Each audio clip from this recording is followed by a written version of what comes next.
Daytona Super Speedway, where legends have been created. Legends are born, and new grudges come out.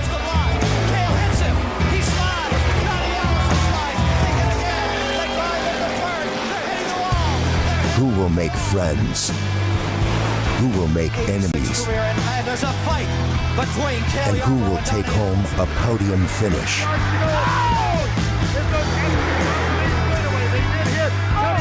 Live tonight. For the first points race, it's Daytona Super Speedway. Who will carve their name in the Sunbelt Rentals Cup Series history books? And who will fall victim to the destruction at Daytona? Biffle, Marlin, Carl Edwards, Casey Mears all crashed on the final lap. Coming to you live tonight, only on Nap Daddy Racing. It's the Sunbelt Rentals Cup Series at Daytona Super Speedway. We are live.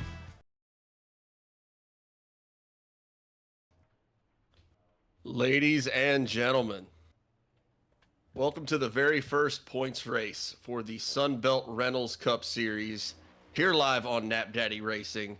We are excited to be here and be bringing you this exciting action from Daytona International Speedway. These drivers have been out getting their practice laps in, been trying to make sure they get ready for the chaos that is sure to be Daytona. My name is Hunter Foley, and I'm up here with my broadcast partner, Jonathan Smith. We make up Nap Daddy Racing, and we are absolutely tickled to be bringing you the Sunbelt Rentals Cup Series. We had the Clash last week, and just super exciting to see the level of talent that's in this league. Got some more drivers in here tonight, and it is sure to be a show. John, do you want to tell us a little bit more about Daytona, what we can expect from these guys out here? Yeah, man, good old Daytona. This is going to be a track where it's almost like a lottery system. This way a lot of drivers view this track. You could not have a great car and wind up at the front just based off who gets wrecked and different pit strategies, or you can have a really good car and end up in the back for the same reason. So it's definitely kind of like a lottery system for a lot of these drivers. Anybody can win it. There's no like car that's just going to go out here and dominate and just pass cars and make laps around the track around people. So it's always a good one to come to, a good one to start at for the first part of the season, try to get some points on the board. So just seeing whose number's going to get pulled tonight and who's going to wind up in the winner's circle. I know, I'm excited to see it. We saw them racing at Langley last week, which is pretty much as exactly opposite as you can get from Daytona. Langley being only a quarter of a mile racetrack. Daytona, you're out here with just 2.5 miles of speed.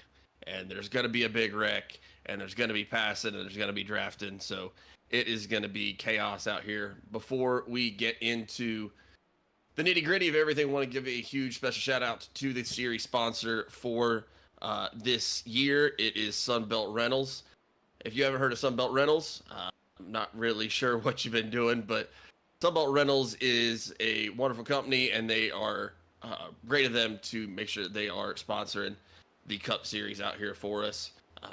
Sunbelt Rentals is all over the place for any of and all of your construction rentals and equipment needs. Sunbelt Rentals is the place to go. I know I have 3 of them within like a 10-mile radius of my house. I worked in the construction industry myself for several years, and I've never been treated with anything but absolute class and professionalism from those people. So huge thanks to Sunbelt Rentals for being the Cup Series sponsor. I know these guys appreciate it. Helps us put on a great show as well. So huge shout out to Sunbelt Rentals. And again, as we mentioned earlier, Nap Daddy Racing is going to be your home for the Sunbelt Rentals Cup Series. Nap Daddy Racing, you can check us out on Instagram, Facebook, at our website, napdaddyracing.com. That's KNAPPDADDYRACING.com. And also over on TikTok. We're live over there quite a bit. So if you need any designs, if you need any templates, if you need any updates for your own iRacing stream, if you just need a cool t-shirt or a hat, be sure to check us out at Nap Daddy Racing. And we are absolutely thrilled to be here broadcasting for these guys. Yeah, looking here, I think we're about to get qualifying started here in the next few minutes or so. Trying to see if we can get a driver up here for an interview before qualifying. If not, we'll try to pull one after qualifying before the race starts. Definitely don't want to interrupt what they have going on.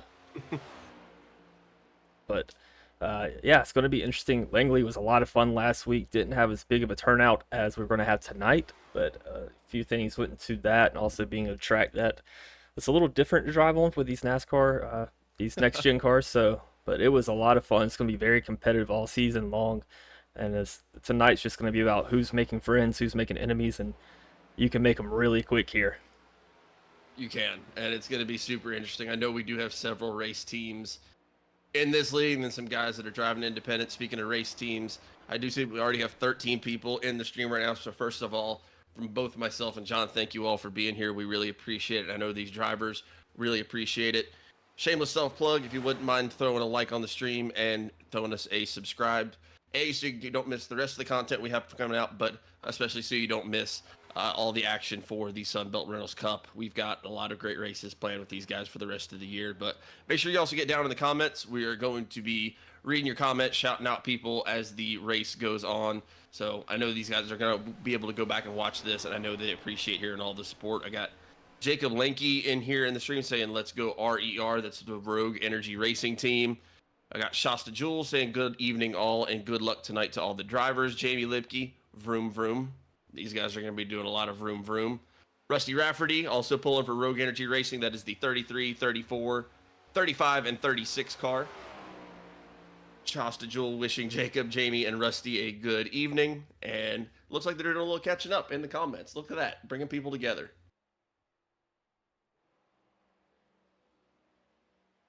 Yeah, the 33, 34, 35, and 36 is definitely going to make it easy for us in the broadcast booth to kind of keep up who's who and who's working with who. So I appreciate those guys for keeping those numbers similar. But speaking of 33, Tyler Justice last week at Langley Speedway was putting it down. Actually won the first heat by, I think it was like 1 or 2 seconds. And then came out, was pretty dominant in the second heat, or not the second, but the feature race as well.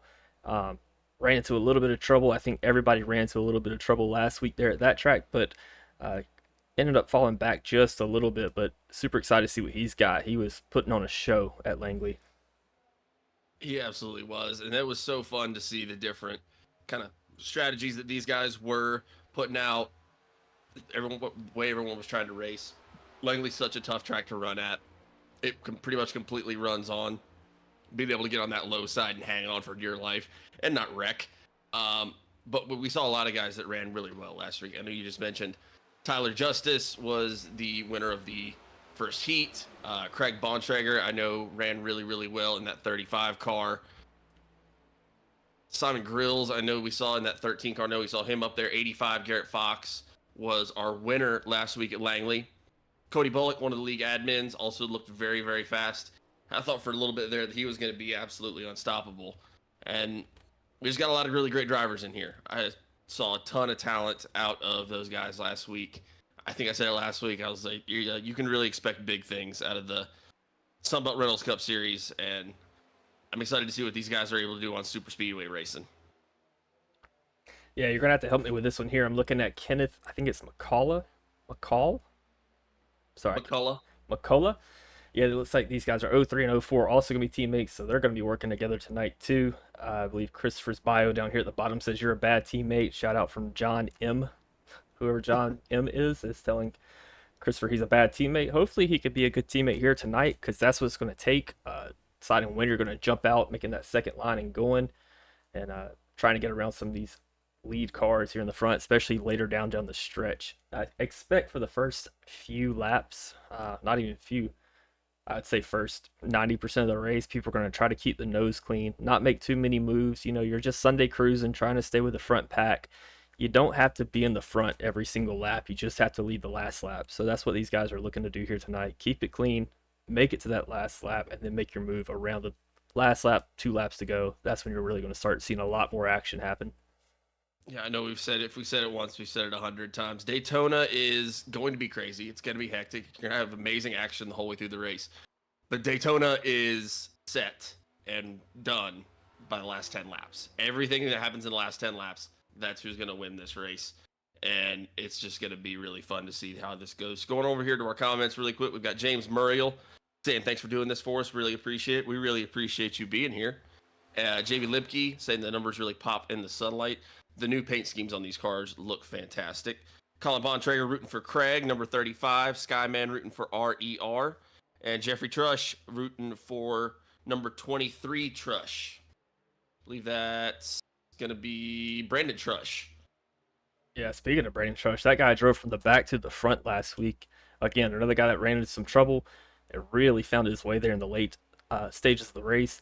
And I finished with P2 last week at the Clash, which is not easy to do at Langley and the competition of drivers that are here in this league. But yeah, pulled it out. The man was on a mission. He's also got the 23 car out there, which I am just a bit biased for. I like the 23. I drive the 23 myself. Michael Jordan, Michael Harris, all the great athletes have 23. So looking forward to seeing what my man in the 23 can do tonight as well. 100%. And then we've got some familiar names out here to us as well, I believe. Yeah, I'm looking through the list now. I see Kevin Powell. Kevin Powell is part of a league that gave us our start in broadcasting. It's the Doghouse Racing League. He's coming up here tonight to run with the Sunbelt guys. I know Kevin. Kevin's a great guy, just as a racer and as a person. So he's also a very fast driver. He's one of the guys that you have to look out for if he shows up in your mirror. So I think he's going to put it down tonight as well. I'm also seeing James Combs out here, who is racing that league as well. If I can find, not James, Justin Combs, who just jumped up to the 8th place position after his qualifying run. He's going to be running that 5 car. I've raced with him a few times before as well. Yeah, it's going to be super exciting to see. And then just a couple quick facts about Daytona and what these guys are going to be looking at. So I do know we're got about 78 degrees out on the track. Track temp's about 120 degrees as the race is getting started here, which is pretty warm. It's not going to affect too much here at Daytona, but it is going to be maybe a little bit more slick than usual. Like we talked about earlier, it is a 2.5 mile super speedway.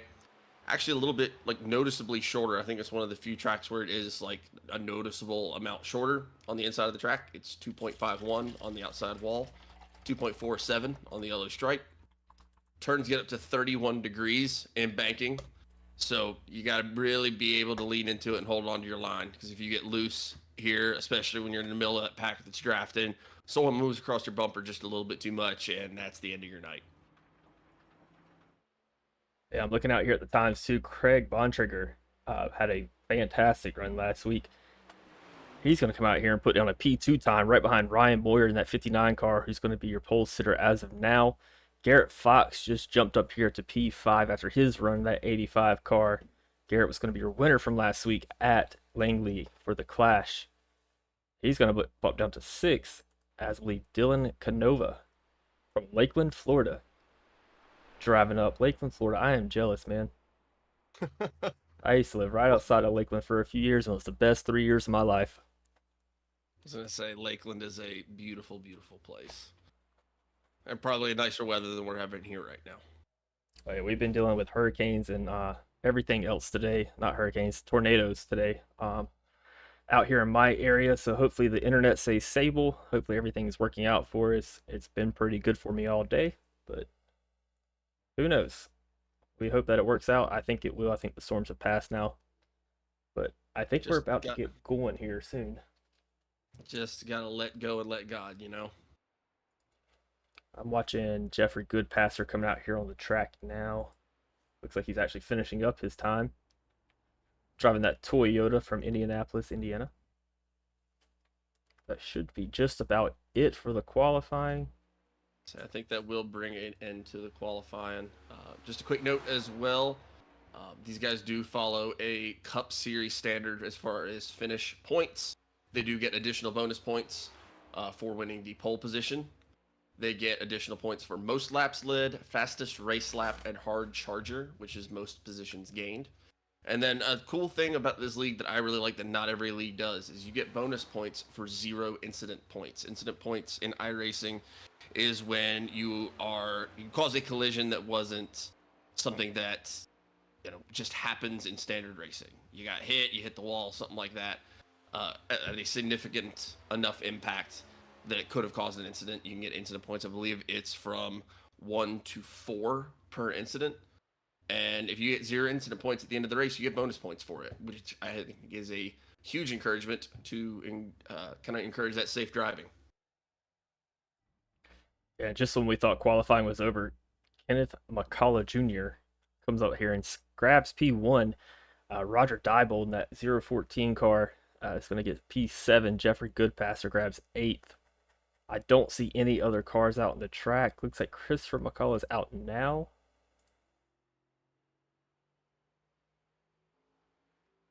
And Greg McConey is the only other driver. Greg McConey and Christopher McCullough are the only 2 left to put down a time. Got Jeffrey Trush again in the comment saying, let's go Trush number 23. And then Shasta Jewell saying, let's go RER.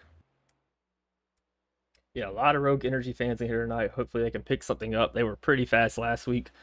Definitely. Daytona, again, I mean, maybe I'm just scarred from Daytona, but to me, it's just kind of a toss-up at times. It does take some skill to win it. It does take a little bit of chess moves to win it. You got to make your moves at the right time, at the right place. But ultimately, especially sometimes, it's just which way is the wind blowing, is which driver it's going to help. So I'm looking at Greg McConey here doing his qualifying time. I wonder if this is any relation to the McConey setup shop. McConey setup shop, big setup shop in the iRacing community who does lots of setups for iRacing. If you're doing open setups, this league here is actually fixed, so the drivers can only change very minimal things about the car. So largely everybody is driving about the same car. They can make very few adjustments that kind of help with how the steering works just a little bit, but other than that, everybody's kind of on the same page here. Makes for a lot of good competition and a lot of skill-based competition, I should say. Yeah, I was going to say, in a fixed setup, really the only things you're going to be able to mess with is brake bias, track bar. And as far as I know, that might be it, actually. And I don't even know if they're going to let them do track bar for this league. I believe it might just be your brake bias and steering ratio. So they can decide. Steering ratio, that's the one. You can decide how sensitive your steering ratio and your steering offset, I should say. But for our ratio, we can decide how sensitive it is. When we go with a lower ratio, the wheel is going to be more sensitive to me moving left or right. It means it's going to jump left faster with a lower ratio, and with a higher ratio, I have to move the wheel more to get it to turn. Some drivers prefer that at Daytona since you don't want to wiggle too much in that draft. For our brake bias, probably not going to see a lot of people adjusting brake bias here tonight. If I have a little bit more brake bias, it's going to help the car stay straight while I'm braking. But if I decrease it, it'll help the car kind of rotate and slide. And then for our offset, it's just which way the wheel tape pretty much is positioned on the wheel. And might see some guys turn that down a little bit tonight to kind of help facilitate that turn, make it a little bit easier. But other than that, everything is even. These guys are just out here driving off pure skill. Can't buy a setup to help you win tonight. You got to come out here and show it. I was going to say, I got Jamie Lipke here in the chat saying steering pinion, steering offset, brake bias, and front and rear master cylinder. Okay, and the front and rear master cylinder as well. Did not know that was going to be a option for them tonight, but that is very cool that they're doing that, especially at short tracks. It might help out a little bit more when we change our master cylinders just a little bit. That kind of helps how much brake pressure we have, so I got to push harder to make the car stop more. If I push a little less, sometimes the wheels can lock up if you go the wrong direction there. But I think a lot of these guys are really going to be focused on their offset here tonight and their pinion.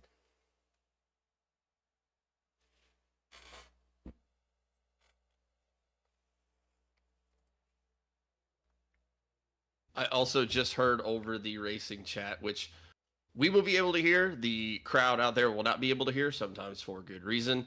To the point you were just making a second ago, Greg McConey got over the chat and said he gets that question all the time. That's not him, that's his brother. Close enough anyways. And the McConey family, or the McConey setup shop, is just a pretty much a household name in the iRacing community. If you're talking about biggest and best setup shops, there's probably about 3 that come to mind, and McConey is definitely in that conversation, being the top 3. Easily in the conversation for being one of the top 3. So cool to have Greg McConey in here tonight. Really cool to get the season started as well. A lot of good drivers in here. A lot of these guys race in real life. We've been having conversations this week with a few of them. I know Garrett Fox and number 8 car. I am blanking right now. Cody Bullock. They race in real life out in Indiana and some Legends cars. So get to translate that talent over here to iRacing. Try to pick up some points. This is a league where these guys are racing for some incentive, monetary incentive, if you will. So they're going to be really pushing it. They are, and we got 24 cars out on the track tonight. Actually, the drivers that we were talking about going out there and qualifying, the last 2 cars to go out there, Chris McCullough and Greg McConey. Greg McConey ended up putting down a time that was good enough for 10th place, and Christopher McCullough got up there to 3rd with the exact same time as Ryan Moyer, 50.282. Got Nathan Fox over here in the comments also saying, hello, everyone. Go Bontrager. And I have a feeling Bontrager is going to be pretty good tonight. He did very well last week. While we're sitting here waiting for everybody to grid up, let's go through the grid and tell you where your favorite driver is sitting at. Would you like to start off, Hunter? I can manage that. So in first place for our very first pole winner of the points racing year, we have Kenneth McCullough Jr. Second place, we have Ryan Moyer. Third place, we have Christopher McCullough. Fourth, Craig Bontrager. Fifth, James Muriel. Sixth is Dylan Canova. Seventh is Chris Otto. Roger Diebold is 8th. Jeffrey Goodpaster is 9th. Greg McConey coming home in 10th place. Last car to get his qualifying time in and does a great job there. Tyler Justice in 11th. Garrett Fox, your winner from last week's clash, is in 12th place. And you want to take off the last 12 back half? Yeah, starting in P12, we're going to have, if I can switch the screen here for you so everybody can see it. Well, I mean, where's my 12th place at? It's Garrett Fox. Garrett Fox in 12th. Tyler Justice in 11th, who was pretty dominant last week as well. Kevin Powell is going to be in 14th. James Fox, the second, another guy that we saw last week, starting 13th. I'm going backwards here. I'm so sorry. Simon Grill is going to be 15th. Brandon Trush in 16th. George Jewell in 17th. Aiden Wilson is going to be starting 18th. We have Justin Hutnick in 19th. 20th is Justin Combs. Moving back here to 21st place is Jake Euler. Might not be saying that right. Craig Knoll is going to be in 22nd. Then we have Cody Bullock in 23rd, and Jay Vault is going to round out the field in 24th. Cody Bullock and Jay Vault, we saw both of those guys last week, looking for more good stuff out of them as well. Absolutely. I believe the 77 is Jacob Hutnick. You had Justin right after that, and I did also notice on our graphic where we still had Martinsville Speedway up there. It's Daytona, not Martinsville. I'm doing my best. But we're about to go green here. Pace car is off. Let's get these guys going for the very first green flag of the points season. We are green. Here we go.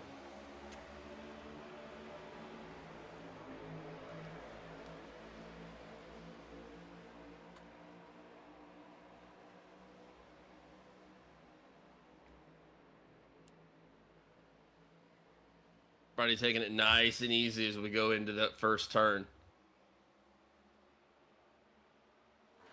Kenneth McCullough on that low line did a great job making sure he stays in position. That bottom line's pushing really, really well right now. These guys are absolutely locked at the bumpers.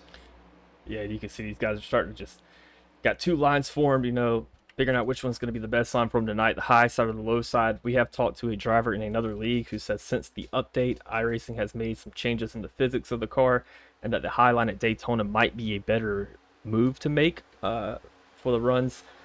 But I'm more of a low line guy myself. I mean, we just talked about it earlier. The low line, if you measure around the track, is 2.47 miles. The high line is 2.51 if you ride right up against the wall.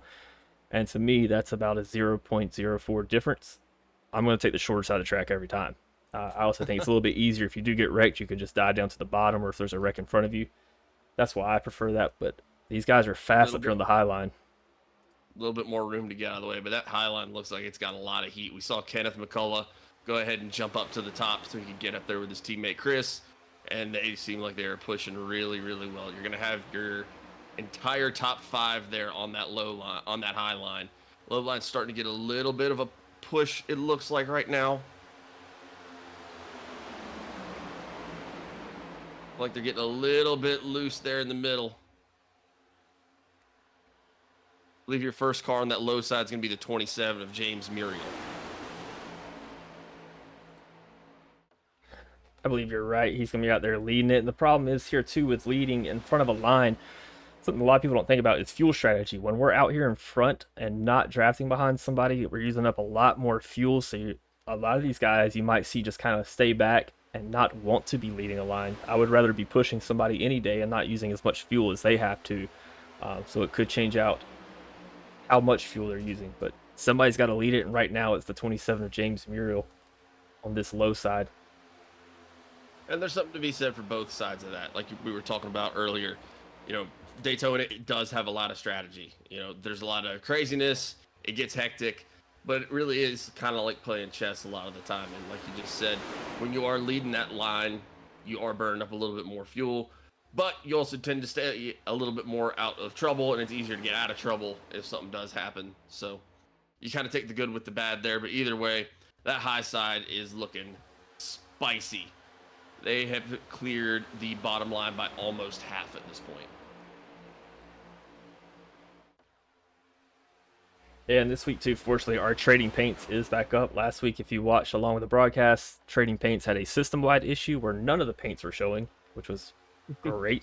We are primarily a design company at Nap Daddy Racing, where we design cars for iRacing, so we love a good paint scheme, and the guys really showed out and brought it tonight. These cars look fantastic. I see a few of them already. I'm trying to find one of my favorite ones I've seen so far. And Tyler Justice here. That 33 kind of looks like a what are the 4th of July ice pop things you used to get as a kid. Love a good throwback, man. That's awesome. Yeah, it got that chrome on the 33. I mean, just that's what we're here. That's what the Nap Daddy Racing guys like. Good paint schemes. Just you feel good, you drive good. I believe that firmly, 100%.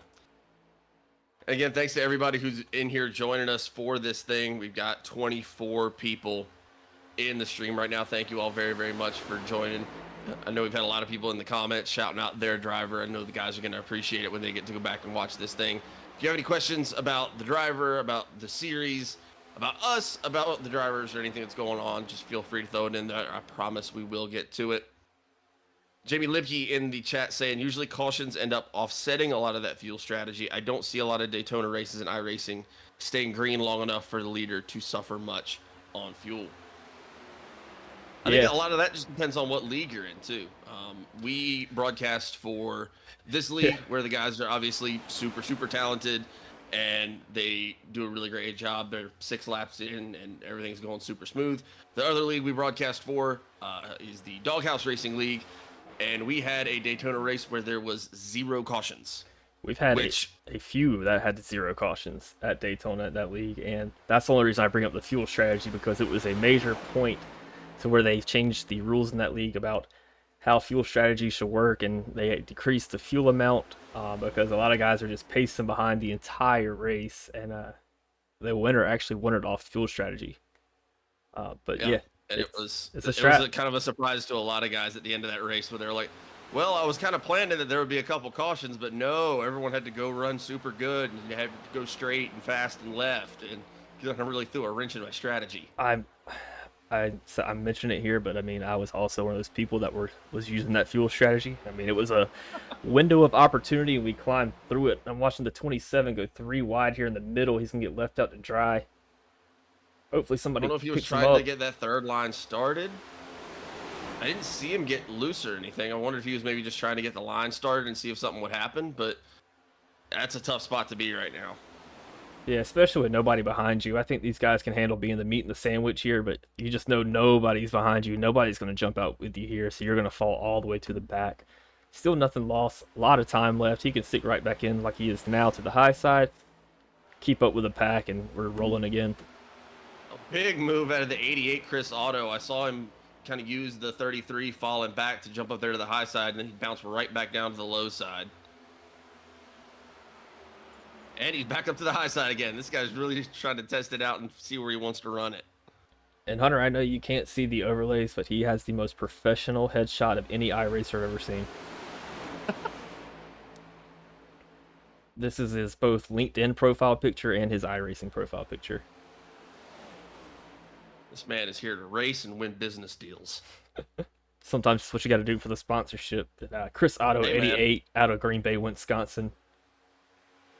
I know we were just talking about we got 28 people out here in this stream right now. If anybody's got a business and they want to put it on a car, I know these guys are open to it. Look at the comments. It's CPR Captain. CPR Captain's a fan of the stream, friend of the broadcast. Shout out to him. Thanks for coming out. We appreciate it. We appreciate everybody coming out watching this. Everybody's showing that high side. Yeah, everyone's trying to get a piece of that high side speed right now. I know all these drivers go back and watch these things, and we got a couple comments from people last week after the stream saying it was so cool to go back and hear the people commenting and know that their friend or family or loved one or whatever was out there watching them. And I don't know, that must make it feel super, super special. That's one of the things that I love about iRacing is it really has that kind of close community around it. Yellow flag is out. I am trying to find it. There's James Fox right there. Just like Jamie Lipke said in the comments, there's our caution flag. He called it. Somebody get this man a lottery ticket.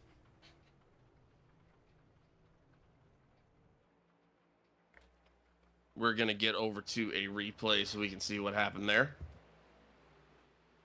Don't know if Craig Noll was involved in it.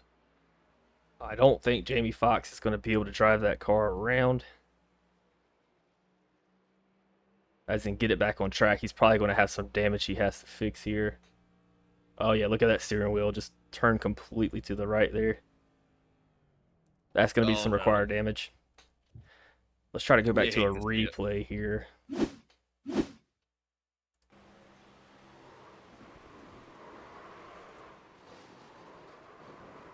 Looks like he got turned from the backside.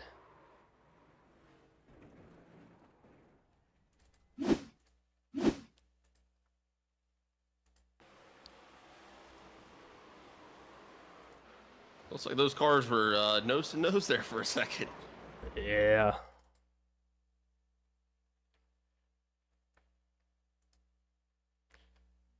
I believe that's going to be Tyler Justice who was behind him here. I would like to kind of see from the back of his car what was going on here.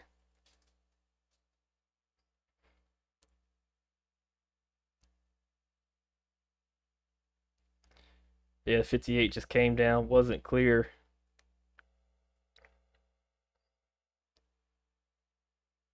Got spun. Looks like Tyler Justice in that 33 Tiger's Blood car is shown in the comments. Try to keep him straight by pushing that front nose and couldn't do it. We have a lot of iRacing pushing through cars here.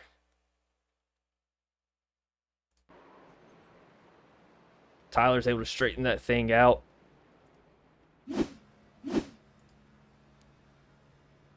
I think that 33 might have a little bit of damage on that wheel there, but it should be fine to keep it going. And he is sitting in the pit box right now.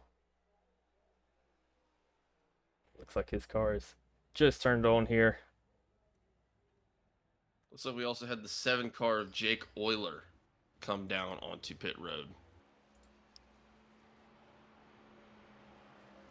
We also have Justin Combs. I know we just talked about Tyler Justice, Craig Noll, and James Fox just got it back out on the track.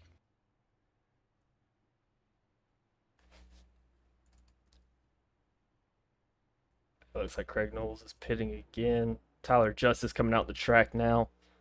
Let's check in on our leaders. That's going to be Kenneth McCullough, and if I'm saying that wrong, please somebody correct me, and Christopher McCullough. Teammates in the 03 and 04 car working together. We saw them in practice pushing and doing some drafting there. So these guys are going to be leading your pack. Unfortunately, they're going to be starting side by side. So we'll see if they have any strategy to get down behind each other and who wants to take what. Yeah, and then right behind them, we're going to have Ryan Moyer, Craig Bontrager, and Dylan Canova. And that's going to bring up your top 5.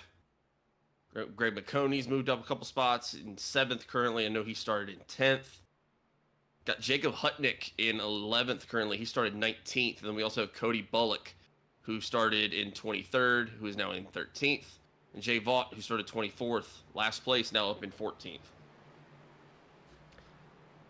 Yeah, I'm trying to scroll through here right now. It looks like Cody Bullock and Jay Vaught are going to be tied for your biggest mover of the night. Cody Bullock up 10 spots in 13th. Jay Vaught up 10 spots in 14th. And again, that is something that the Sunbelt Rentals Cup Series does give bonus points at the end of the race for. I think that's a super cool way to go about things. So, excited to see who's able to keep moving it up to the front. Your top 10 as we come out, as we said, is going to be Kenneth McCullough, Christopher McCullough, Ryan Moyer, Craig Bontrager, Dylan Canova, Roger Diebold in 6th, Greg McConey 7th, Garrett Fox 8th, Kevin Powell 9th, and Aiden James Wilson in 10th.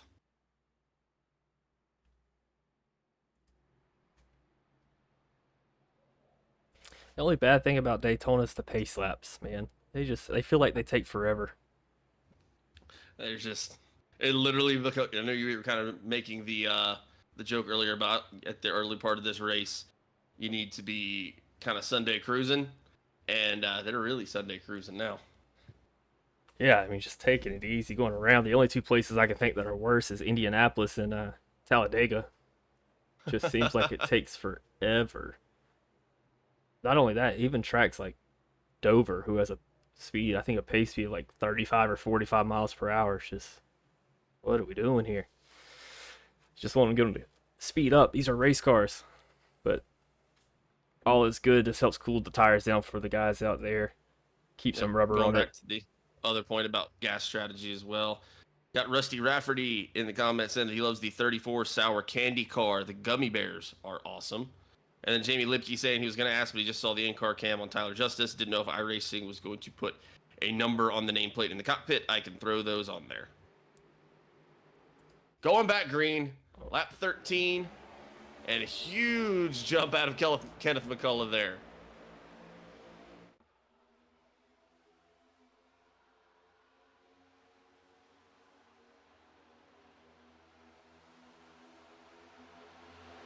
Oh, they're bumping a little bit up there in the front. Watch out. They're getting a little loose.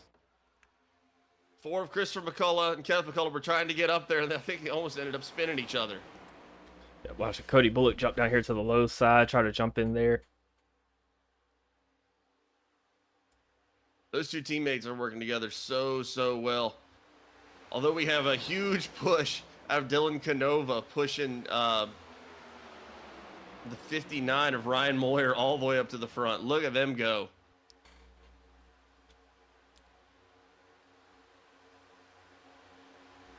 Got Kenny Grant in the comments saying, finally here, hope everything's going good. Kenny Grant, friend of the Nap Daddy Racing stream, friend of the brand.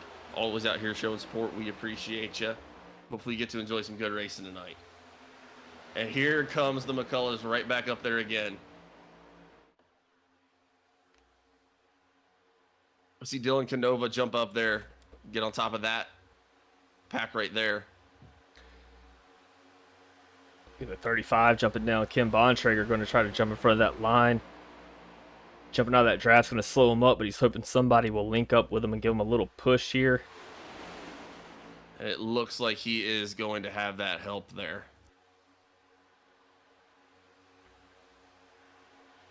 So he's going to have Ryan Moyer pushing him now, trying to get back up to the front.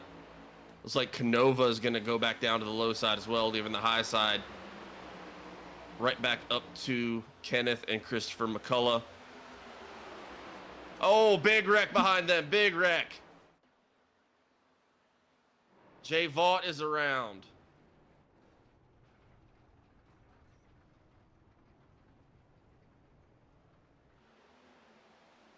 Looking at Justin Combs going through the grass there. I believe that's Simon Grills. Jeffrey Goodpaster has some damage, but it looks like he's driving it off. That is Craig Nolan, the 63, or the 23. No, the 63, I'm sorry. And there's your Daytona caution. I'm not sure if Brandon Trush was involved or not. We're going to try to rewind a little bit and get you a replay of that.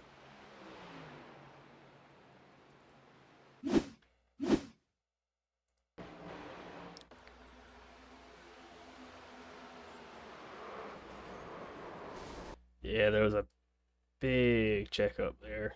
I want to get back to the start of that. So on the 77 car here, I'm trying to find a Cody Bullock. That's Jason Hutnick in the 77 car is going to bump up to the rear of Kevin Powell in the 93.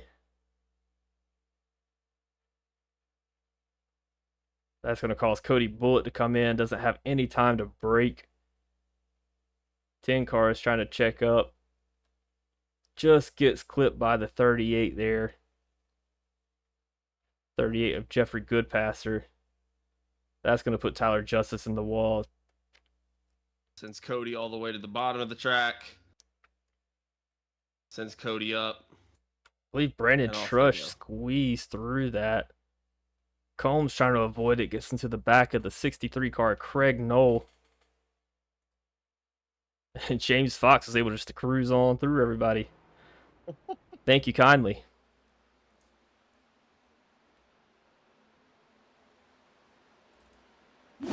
Like Cody Bullock was able to get out of there without much damage, as well as Brandon Trush and James Fox. Jeffrey Goodpasser going to have damage.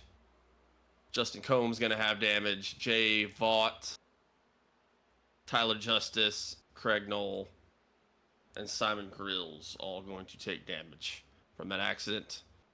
Simon Grills going to be your first car tonight, a lap down. And here's a view from Jay Vaught.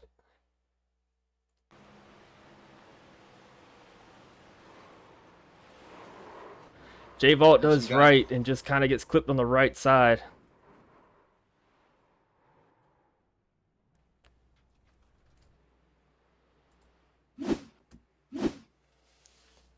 You just had that checkup. It looked like the checkup happened in front of Kevin Powell. Kevin Powell got on the brakes. Cody Bullock was trying to get on the brakes, had to go down to the low side to avoid it, and it just caused a mess behind it. And he was trying to get back up on the track, and there was just no room for anybody to go.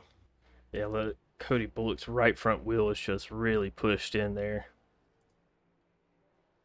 You can kind of see the damage just from here on that right front. I mean, you do want your camber turned a little bit that way, but not that much. I believe he has a lot of negative caster there too. That wheel set really far back. He might be able to see that the top of his wheel in his cockpit at this point, how far back it is. And at this point, if you're Cody, you got to be thinking you want another caution quick so you can have another. You can have time to get down there and get this thing repaired, because as this race goes on, that's just going to start to affect things more and more. Yeah, trying to show that right front there, just really pushed in. But going back to our leaders here, Kenneth McCullough still got first place. Christopher McCullough right behind him, in the 03 and 04 car, teammates working together. Easy to know that because they're 03 and 04, just like our 33, 34, 35, and 36 for RER. We are still trying to learn names out here, as this is our second race and really our first one with this many drivers in it for tonight. Got Roger Diebold in the 14 car, 014 in third. Garrett Fox is in fourth place in the 85. Dylan Canova fifth. Craig Bontrager in sixth. Aiden Wilson 7th, Ryan Moyer 8th, James Muriel 9th, and George Jewell 10th. Yeah, look I at believe it's going to make your now current biggest mover, Aiden Wilson, 18th to 7th. There you go. It is Aiden Wilson, up 11 spots. And I say that in amazement because I'm looking here at a program that is showing me who is the biggest mover, and he is looking at the standings and doing the math that quickly. So. Homeschool education, baby.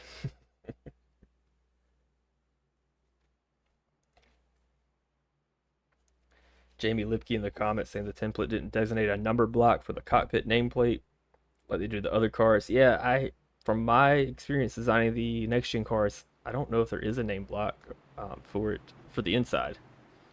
But if you know of one, let me know, because that could be some cool things I can do in the future. I normally just stick to that signature on the driver's side. We love a good custom signature on the top. It's fantastic. All class.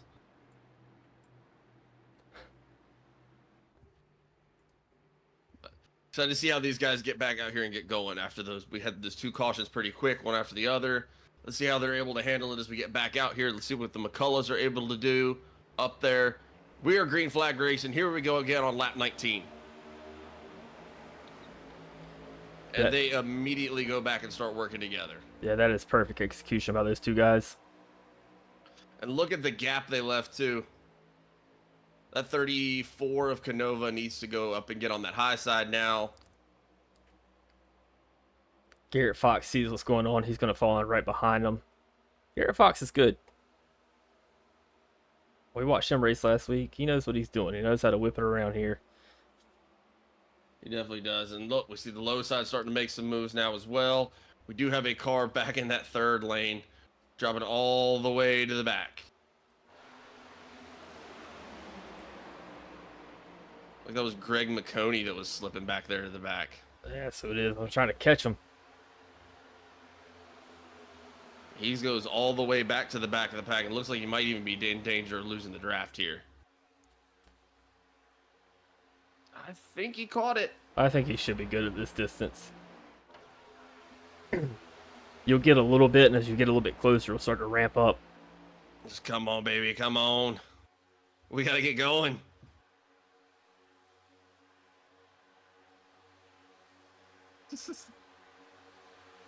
Got Garrett Fox leading the charge on that low side. Looks like he's got the 59 of Ryan Moyer right behind him. They're looking very fast because they don't even have a ton of help from that car that's right behind them.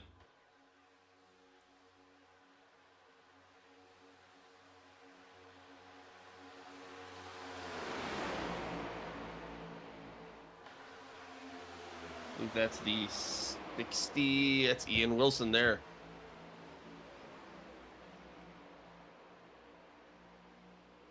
Oh, the 4 tried to get down and close the lane off. That's something I'm noticing the McCulloughs are doing well. They're getting down there and also kind of putting pressure on that low side coming out of the turns. Got another car in the middle lane right now that's currently sliding back. Looks like Greg McConey has managed to catch back up, but the number 5 of Justin Combs got slid back there all the way to the back.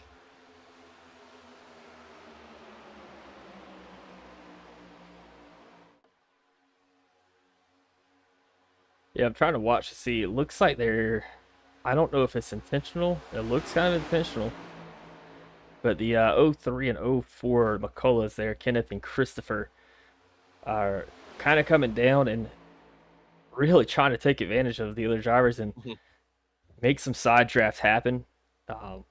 We can go into a whole soapbox about side draft and how it works on physics, but today is not the day. But essentially, you're manipulating the airflow. Look at the middle line. Oh no! Incorrect.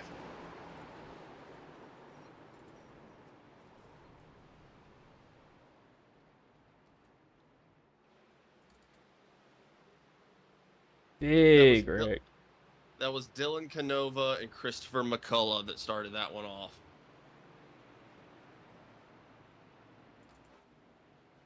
I'm gonna have to go back and look. I don't know if that was a case of the side drafting gone wrong or if someone got a little loose. Looks like Kenneth Bontrager took some damage there too as well. I believe Justin Combs may have been around that. Brandon Trush as well. Christopher McCullough. I need to see how this thing started. I was watching it as it happened and I couldn't really see what was going to be the exact cause there. I'm very, very curious.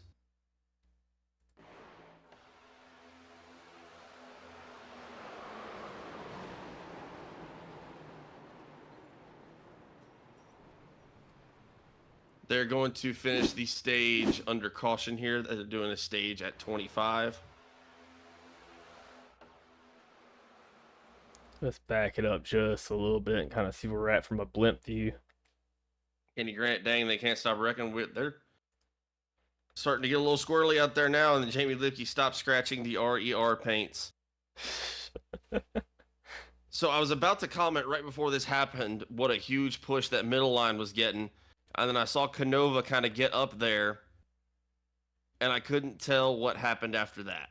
This is kind of like what you talked about earlier about how the two or McCulloughs have been dropping down a little bit, creating that side draft. It looks like they try to do the same strategy here, but the 34 is in that middle lane Almost there. already. I'm not sure if he was trying to get down or if he just thought there was somebody below him. But it looks like the 04 just comes down across. Not clear enough to go down that way. 34 gets in the side of him.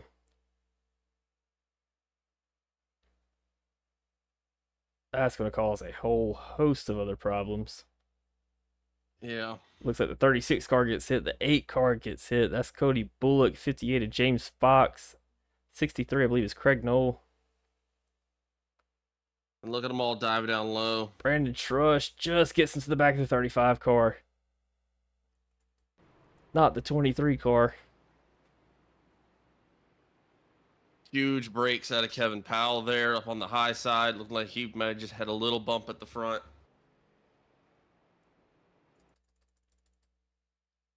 I want to rewind that just one more time just to kind of see what angle we're looking at here from a cockpit view. That is the 34 car, Dylan Canova. Let's try to check in with him on the inside.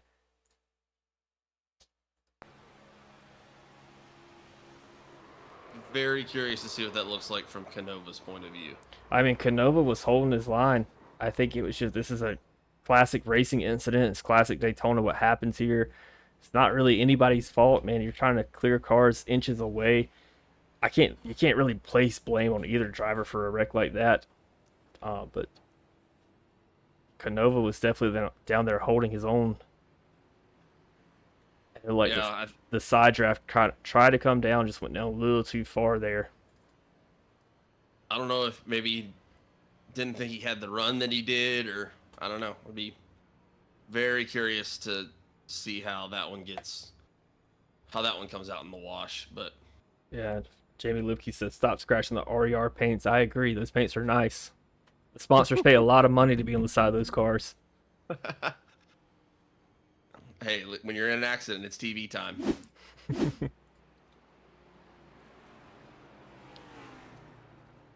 Looks like Chris still has it out the track here.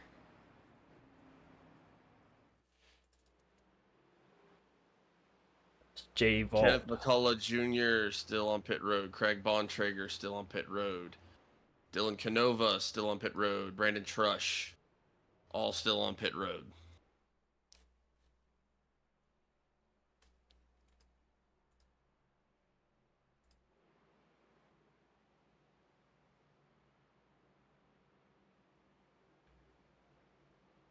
I don't know if it's an internet issue or if there was maybe more damage there than I thought, but it looks like Kevin Powell has called it a night.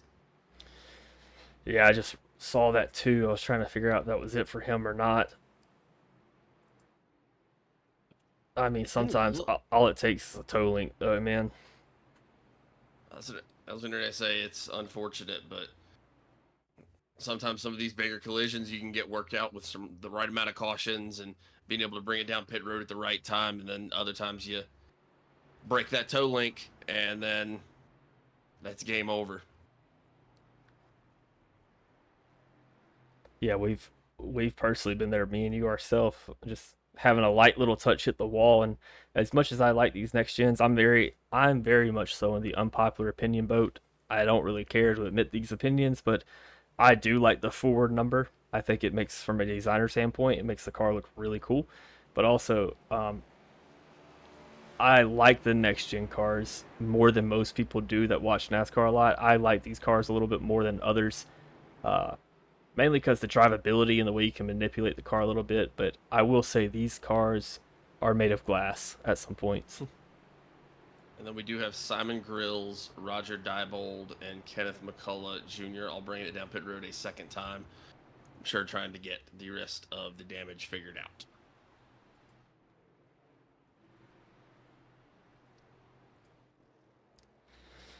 Yeah, I hate it for Tyler Justice too, man. He was so fast last week in the Clash, and come out here and have your night in it early. It's not what you're looking for, but like we said earlier, you You got to keep it clean. You can't always do that, and it's not. I mean, 99% is not your fault for not keeping it clean. It's just part of what happens at Daytona and Talladega and these other super speedways. Yep. And I wonder if some people might have tried to do a little fuel strategy there as well, try to go back down a second time. I know we've seen people doing that as well.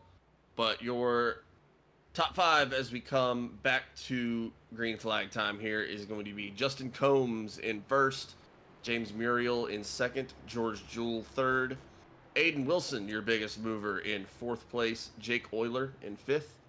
Sixth place is going to be Greg McConey, Chris Otto in seventh, Ryan Moyer eighth, Jeffrey Goodpaster in ninth, and Cody Bullock in 10th. Yeah, a guy that we haven't really talked about tonight is Aiden Wilson. Brother up there from Ontario, Canada. He is our Canadian friend here who is the only Canadian in the league tonight. Shout out to him. I just got done watching a lot of hockey and Shoresy, the TV show, so I am big on hockey right now. We are back to green flag racing after that big caution. Huge jump out of Justin Combs. Everyone else trying to figure out their line right now. Looks like Justin's going to try to keep it up on the high side right now. And he's going to have George Jewell and Jake Euler pushing that low line behind him. Oh, lots of checkups on that top side. Greg McConey got in a little bit of trouble there from that checkup, but he was able to save it and get back down to the low side. Watch James Muriel's car right now. Just switched to fifth gear now in the backstretch, mid backstretch.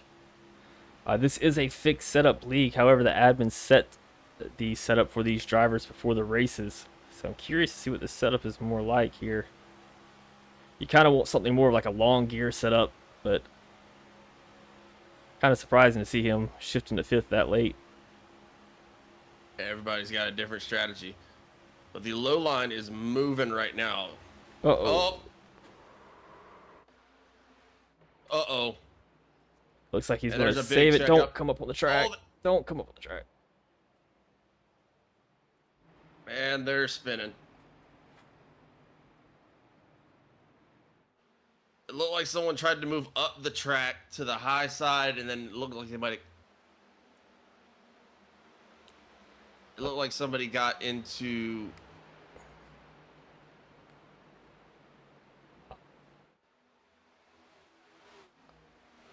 Justin Combs fell way back to sixth place there. I'm trying to scan through to see if I can find any damage on anybody.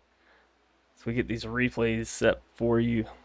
Let's go back and take a look at what was going on with Justin Muriel there. It looked like Justin might have been a little on the slower side on the high side, but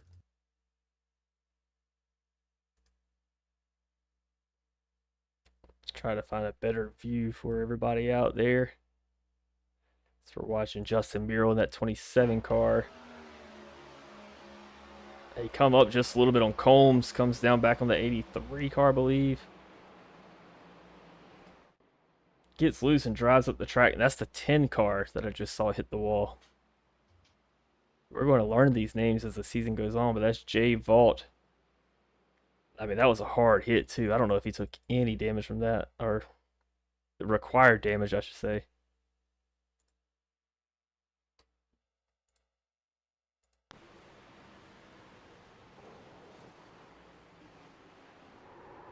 Oh.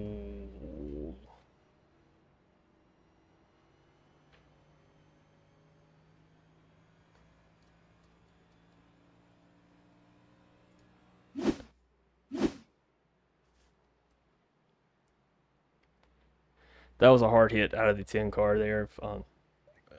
J Vault. I'm surprised. Yeah, I'm about to say, if he doesn't have required damage, I would be shocked. Look at that right front. It's not even moving. we have Brandon Trush, Craig Bontrager, There it is, now moving now. Garrett Fox.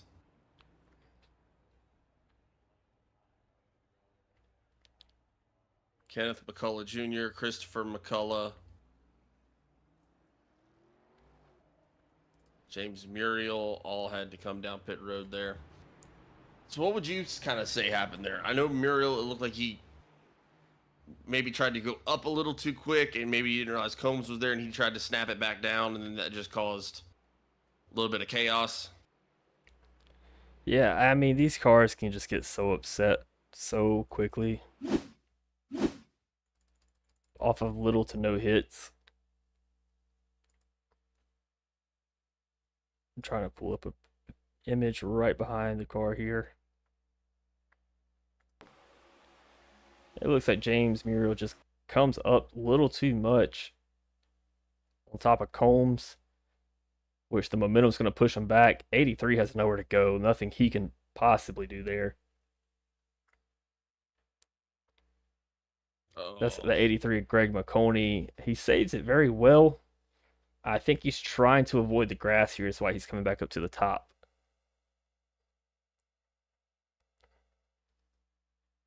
Hits the grass, but I don't know if it just gets locked up on him or what. But when he comes up the track, I'm not really sure what happens here in front of him.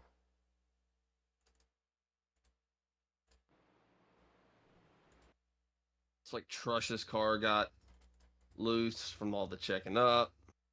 That looks like the 13 car there. That's Simon Grills.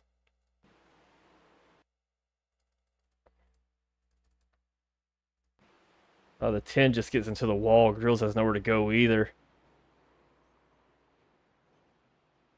A lot to unpack for this one. A lot to unpack for that one. I believe that's going to be Garrett Fox in the 85 car here.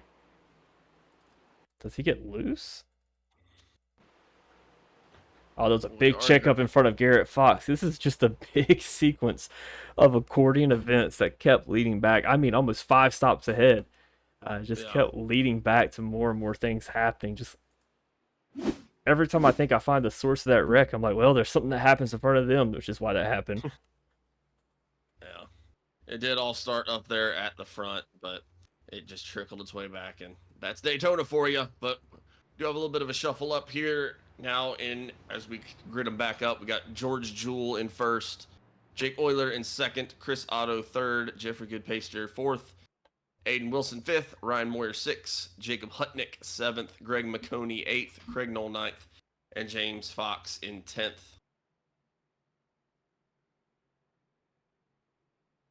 Got the McCulloughs back in 18th and 19th. Gonna watch to see if they can work their way back up to the front. Cody Bullock's dodged a couple bullets tonight. He's back in 11th. Let's see how these guys are able to figure it out. Let's see if we're able to get them back moving and keep them green.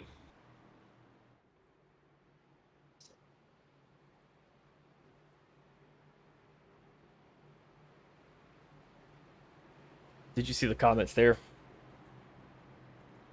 This.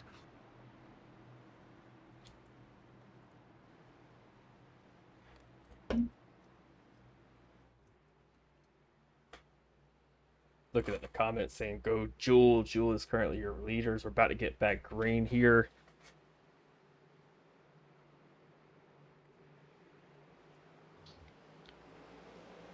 And here we go. We are green flag racing again. We got a little better jump out of Jake Euler there in that 7 car on the high side.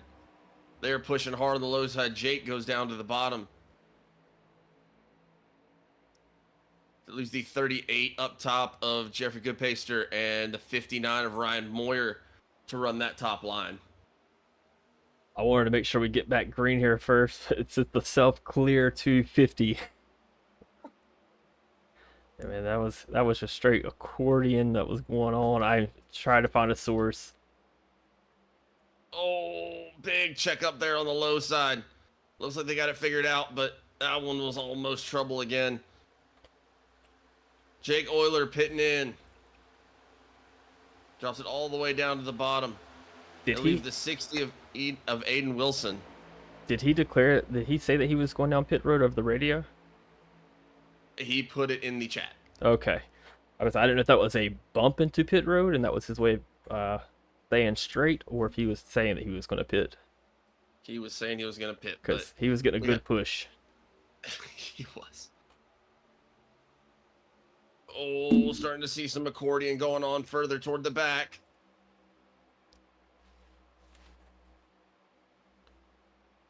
Looks like Brandon Trush got 3 wide there. He's still 3 wide, not clear yet.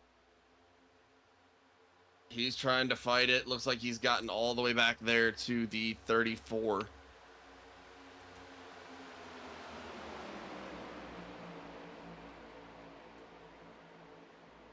And we have for the first time tonight, Aiden Wilson taking the lead, moving his way all the way up from 18th.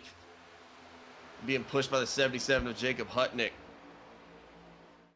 Got the 59 of Ryan Moyer, the 38 of Jeffrey Goodpaster, and the 83 of Greg McConey, all up there on the top side.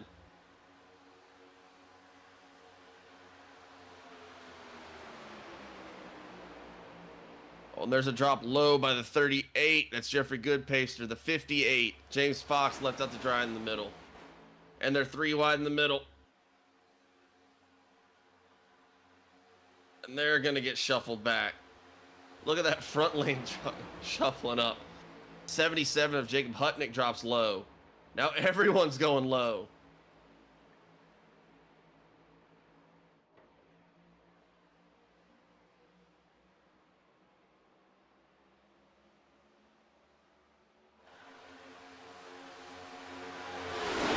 Oh, there's a wreck. Oh, they might have been able to catch it. Looks like most of them were able to catch it. I see this J Vault that caught it there. James Muriel still coming up. Garrett Fox almost got in trouble there as well. I was about to make a comment how he was still fighting his way through the middle of that third lane.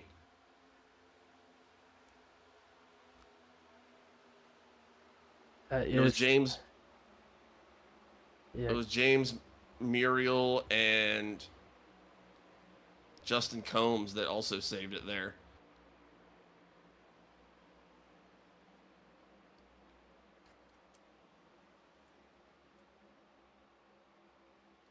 Going back up here at the front, we have Jacob Hutnick leading this thing, getting pushed by Aiden Wilson.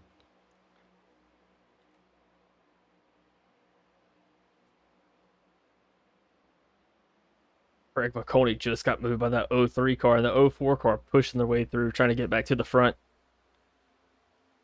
Coney taking the low side there. The 03 and the 04 working together again. And they are flying. This guy's got to be feeling good, knowing that you can be a 2-car pack pushing your way that well to the front. 88, Greg Otto pushing the 83 back up there of Greg McConey trying to catch back up to the pack. And then we do have, I did just notice that we also do have a single car out on the track by himself. It is Craig Bontrager trying to get caught back up, as well as Jake Euler in the 7. Jay Vaught and Simon Grills have each other. But we do have a couple of single cars out here, Garrett Fox as well, that have fallen off of the draft. That is not good. This is like worst case scenario that could happen, besides your car being on its hood upside down in the grandstands. Being out here on Daytona by yourself, you're going to lose significant time. We're not just talking about your tenths off the pace of the leader. We're talking maybe 3 seconds off the pace of the leader. Usually takes probably these cars around 50 seconds to get around this track, so you got to figure within, what, probably 15-ish laps to 15 to 20 laps, you're going to get caught and lapped again. We do have a small pack. James Fox was in 11th, falling back to him. I think he was a pretty good deal slower there, so it looks like most of the pack moved around him. But that's Roger Diebold, Dylan Canova, James Muriel, Brandon Trush are all in a small pack around the 12th to 15th and 16th positions, trying to get caught back up. Your last car in this main pack here is going to be the 63 of Craig Knoll.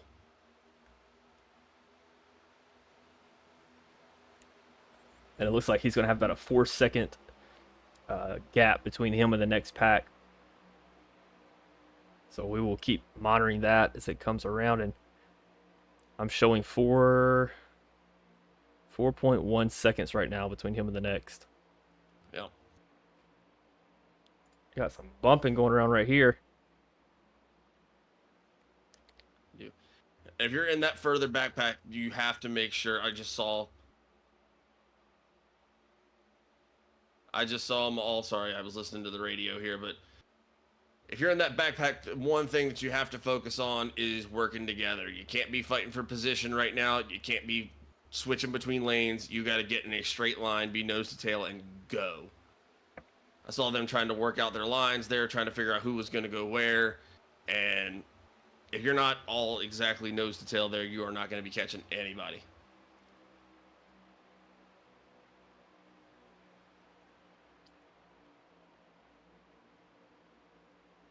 Got the 35 of Craig Bontrager down there on the bottom of the track. And Craig's going to go a lap down. He's going to have to try to jump back in line as soon as his 38. Well, 63 car clears here. I'd wait, and start getting in right now. There he is, just like that. 36 is going to pass, but at least you can grab his draft as well. Just like that, Craig. Good move. For some reason, I was able to hear Craig Bontrager's spotter.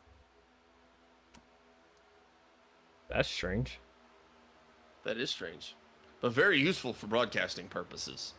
Yeah, so for all our viewers out there, Hunter can hear the radio channels between all the drivers, so he will be our translator if anything happens on the radio.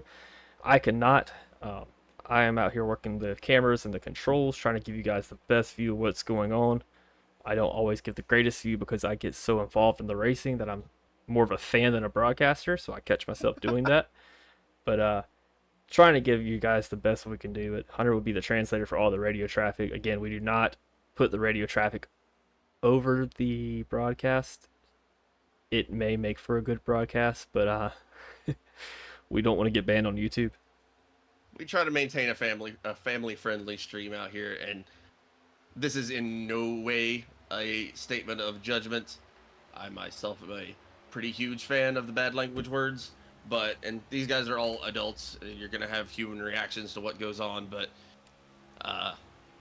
you know that maybe someone's kid might be out there watching, or someone's grandmother or whatever. We don't need them hearing the frustration moments. And there's a lot of frustration moments at Daytona. Yep. As your spotter, I've been on the receiving end of a few of those. Never. It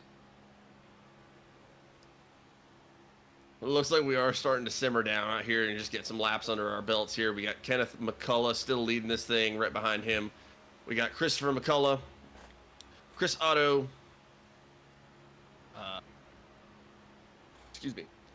Greg McConey, Jacob Hutnick, Aiden Wilson, Ryan Moyer, Jeffrey Goodpaster, Craig Knoll, George Jewell, and that is going to be your top 10, and they're all in that lead pack there right behind them. You are going to switch back to Roger Diebold in 11th, who is running with Dylan Canova and James Muriel.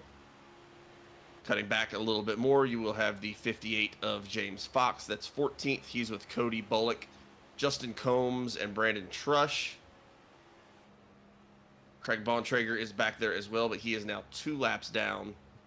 And everyone back beyond that, I believe you still have Tyler Justice out on the track. He's going to be 4 laps down. Yeah, I'm trying to look in the in-car cam. It's not going to show us. I believe it's the iRacing kind of like privacy secret thing. But looking at Christopher McCullough, I want to see his oil temps, and it won't show us here. But running that close to somebody will get your car pretty hot pretty quick. And as these cars reach around 260 to 270 Fahrenheit, they will blow up. So you might see Christopher and Kenneth up here switching positions periodically, kind of playing like a leapfrog, making sure you keep the car cool. This is probably what Christopher is doing here by dropping down a little bit lower. Also, he doesn't want to get aero tight by going to the right side of that car from the back end, but if he pops down just a little bit, he can catch just enough cooler air to cool his car down. Look at the push out of Chris Otto here.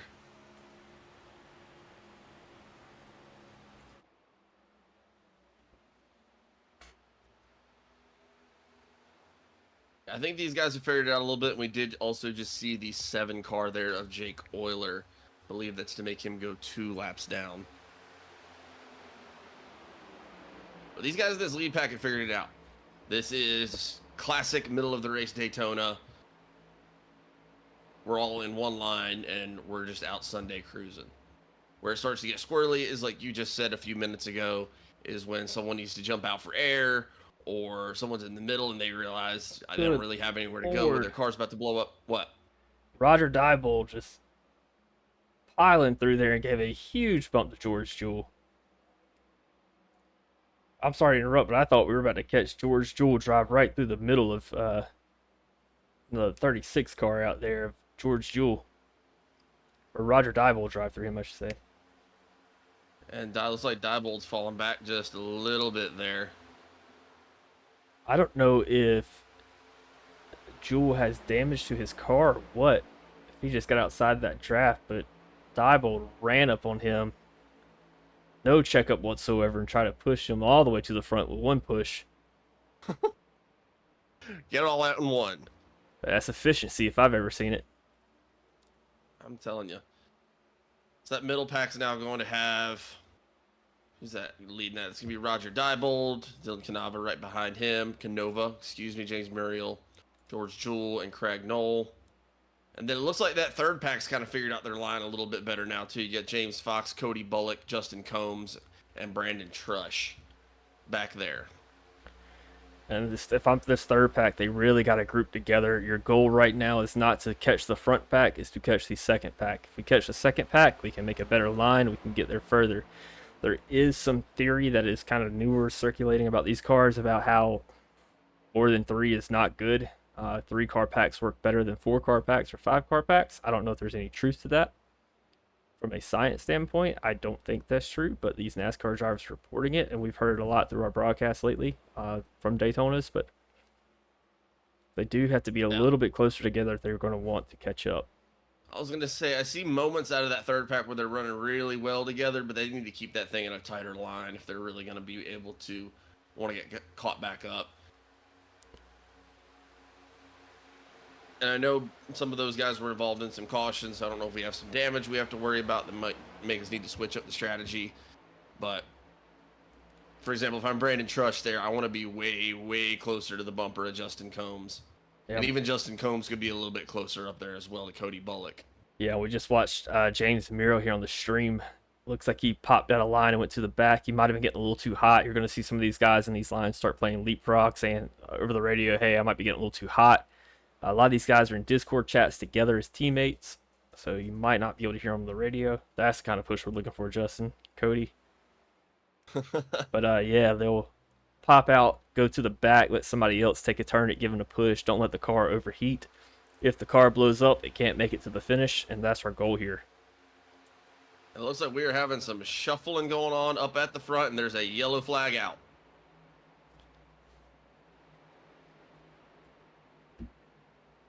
If you can... Oh, that was the end of the stage. End of the stage. End of the stage.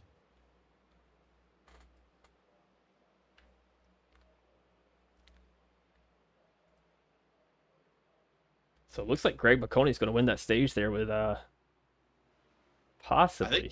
I think Jacob Hutnick pulled it out. You're going to need to go back. I believe you're right. I know I just cut up and was about to say we need to go up and check the front, and then I heard Jacob and Greg go, wow, what a move.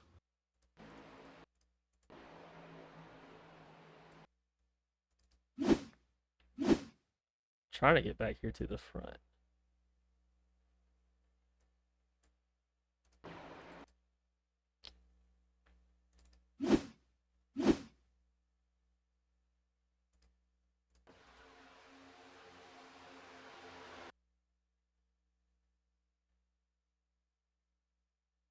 Jeez, that was so close.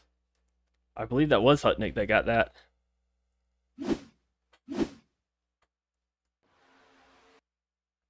Try to slow it down just what a little bit. What a move bit. by Hutnick. I think he did get it. Got Nathan Fox here in the chat to the broadcast. I'm Bontrager Spotter. I apologize. The radio function in iRacing is new to me tonight. Previously to this, we've used Discord, but now we're part of the team. A change was needed. All good, man. I was saying it kind of makes for help to the broadcaster to be able to hear a spotter talking, but I heard you giving some spots over the radio there. Good job on you.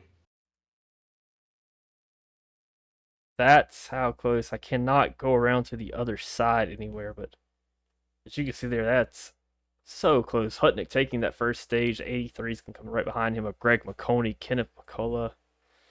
Not even third. Who is the 60 car? Aiden Wilson. Looks like he's going to take third place. And that is our second stage as well. We did have our first stage at lap 25 under caution. Second stage, correct. It looks like everybody's going to bring it down pit road here. Yep, get those fresh tires, get that thing filled up on gas, and then so just for everyone at home, you do get stage points. 1st through 10th earn some stage points. 11th through any number after that do not. But it is 10 points to the stage winner, and then it decreases by 1 until you get to 10th place and 1 point. That's how math works.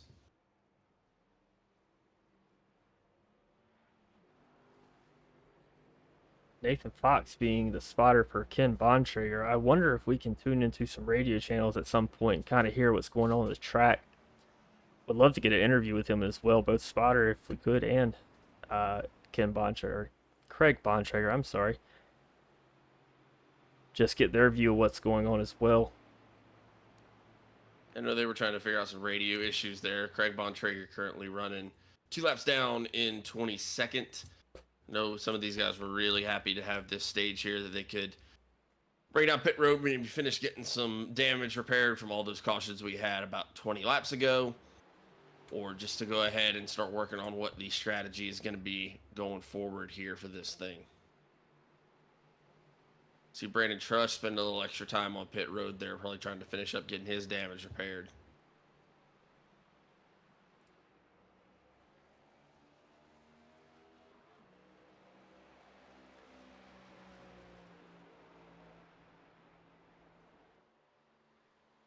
So it looks like we are only going to have 3 cars that are not on the lead lap coming into this restart here after the stage. You're going to have Jake Euler, who is 2 laps down in 21st. You're going to have Craig Bontrager, who is 2 laps down in 22nd. Tyler Justice, who is 5 laps down in 23rd. And then you're going to have Kevin Powell in last place right now in 24th, who's 27 laps down, and he has called himself out of this race.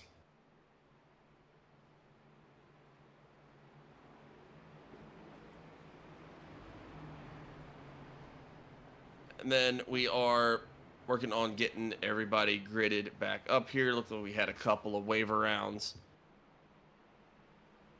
Jake Euler is going to be now a lap down.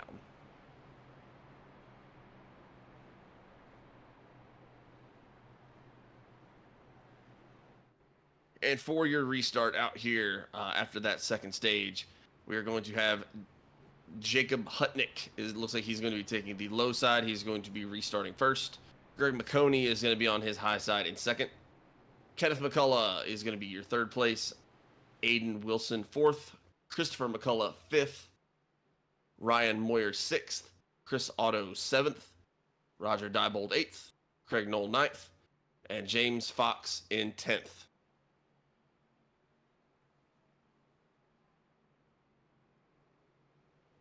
Still have 22 people out here in the stream with us tonight. Again, thank you everyone for joining us. We really, really appreciate it. I know these drivers really appreciate it. Make sure that you leave a like. Make sure that you subscribe to the channel. Nat Betty Racing does have a lot of content other than racing, but this is the highlight of our week, to be quite honest with you, being able to broadcast for these guys. Been super, super fun so far. We knew Daytona was going to have a lot of surprises, and it has not disappointed. But we appreciate anyone that's able to hang out with us, whether it's on some of our other content or whether it's out here for the Sunbelt Rentals Cup Series. Again, huge shout out to Sunbelt Rentals for being the Cup Series sponsor for this year. It enables us to have a great broadcast. It enables these drivers to be out here and be racing for something, which I know is huge motivation for them. So I know we all appreciate it, but we are about to go back to green flag racing. It'll be lap 55 as they cross the stripe. And we are back to green flag racing. Jacob Hutnick taking the lead. Good jump by him. Gonna try to hold that inside line for now. I wonder if he's gonna try to jump back up here soon. No, he's gonna stay down. He knows he's got Kenneth McCullough behind him, who's been really, really fast, but now Kenneth has got the 04 of Christopher behind him, and those two are going to be wanting to get right back up to the front. 83 getting a strong push out of Aiden Wilson, the 60 car. And they're going to need it because that bottom line with the McCulloughs pushing, they are nose to tail. Those guys. If you're Greg McConey, go ahead. If you're Greg McConey up there at the top, you're just praying, Aiden, please keep it straight, man. Yeah, that's the big thing, is hoping that the guy behind you gets you a good push. If you push on that right quarter, that left quarter is a little bit too much. I mean, it could drive your car one way or the other. And that's the way you go. And especially if you're on the low side, if someone swipes across the wrong way, you fly up right into the wall. Well, it looks like they're trying to switch lanes a little bit. The 88 follows the McCulloughs. That's Chris Otto. 77 of Jacob Hutnick's down there on the low side. The low side is going to be checking up. Yeah, without that push, man, he's just going to drop on back.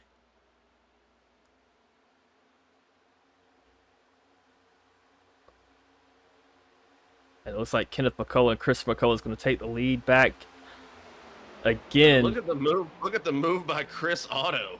He's trying to make a line. Somebody's got to go with him. Somebody's got to go with it. It looks like they all want to follow up there. The high side looks like it has speed. Otto had a good run out of there, but he's just not going to have any help. So now if you're the 63, you got to watch out because you're going to have to catch him. That's Craig Knoll.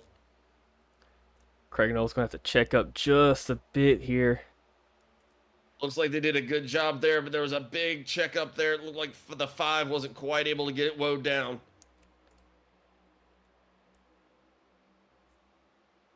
I'm trying to catch up to the 5 here of Justin Combs. That was a big check up there. That was almost trouble. That low line now being led by, so we got Dylan Canova, I believe, down there.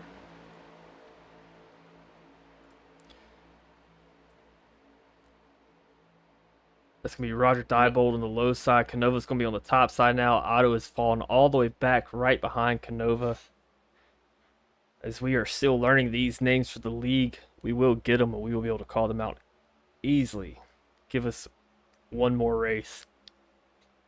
And the 31 car there sliding back just a little bit of ways.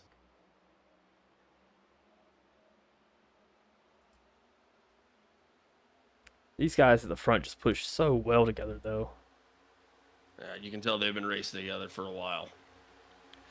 And the pattern I've noticed is that the 04 is behind the 03 every time. So these guys have probably gotten together and realized that one's a better pusher and one's a better leader. Just kind of just different strokes for different folks, I guess. And it depends on if you like to be pushed or be pushed. Personally, I like to be the pusher. I don't like to be, I mean, I can handle the being pushed, but I think it's easier to push a little bit more. When you're being pushed, you just have to really wide back in all the way at the back of the pack. Yeah, when you're being pushed, you just have to really be able to read where the guy behind you is coming at and be able to take it and keep the car straight, because it can upset the car a little bit every little push that you get. Like James Fox is making a move. Trying to. The guys at the back of the pack are trying to figure it out. You got Jay Vaught back there. You got, I believe that's Cody Bullock's back there. James Fox and Garrett Fox are all there working together. And then they got Justin Combs back there as well. Wonder if Justin's got something going on with his car. You've seen him slide back several positions. It looks like he might be having some internet issues as well. So we flash up here to the 38 of Jeffrey. Oh, the 8 hit the wall. The 8's in the wall. That's Cody Bullock. His car is damaged. We're watching his cockpit right now. He's got that wheel turned almost 90 degrees to the left. He's trying to get it down pit road. Sliding it up in there. It looked like they were just shuffling to make sure that they could get in the line and get around. We were just talking about how it looks like Justin might have some internet issues or something going on with his car. It looks like their pack was just trying to work their way around him. I don't know if something got a little mixed up in the shuffle there. Try to flash it back here really quick. Because unfortunately, that probably is going to be some required damage for Cody. That was the 13 of grills that just got to the back of him. Moved him a little bit to the right and to the wall. Oh, he did. I don't know if he caught the draft a little funny or what that was, but that's a tough break.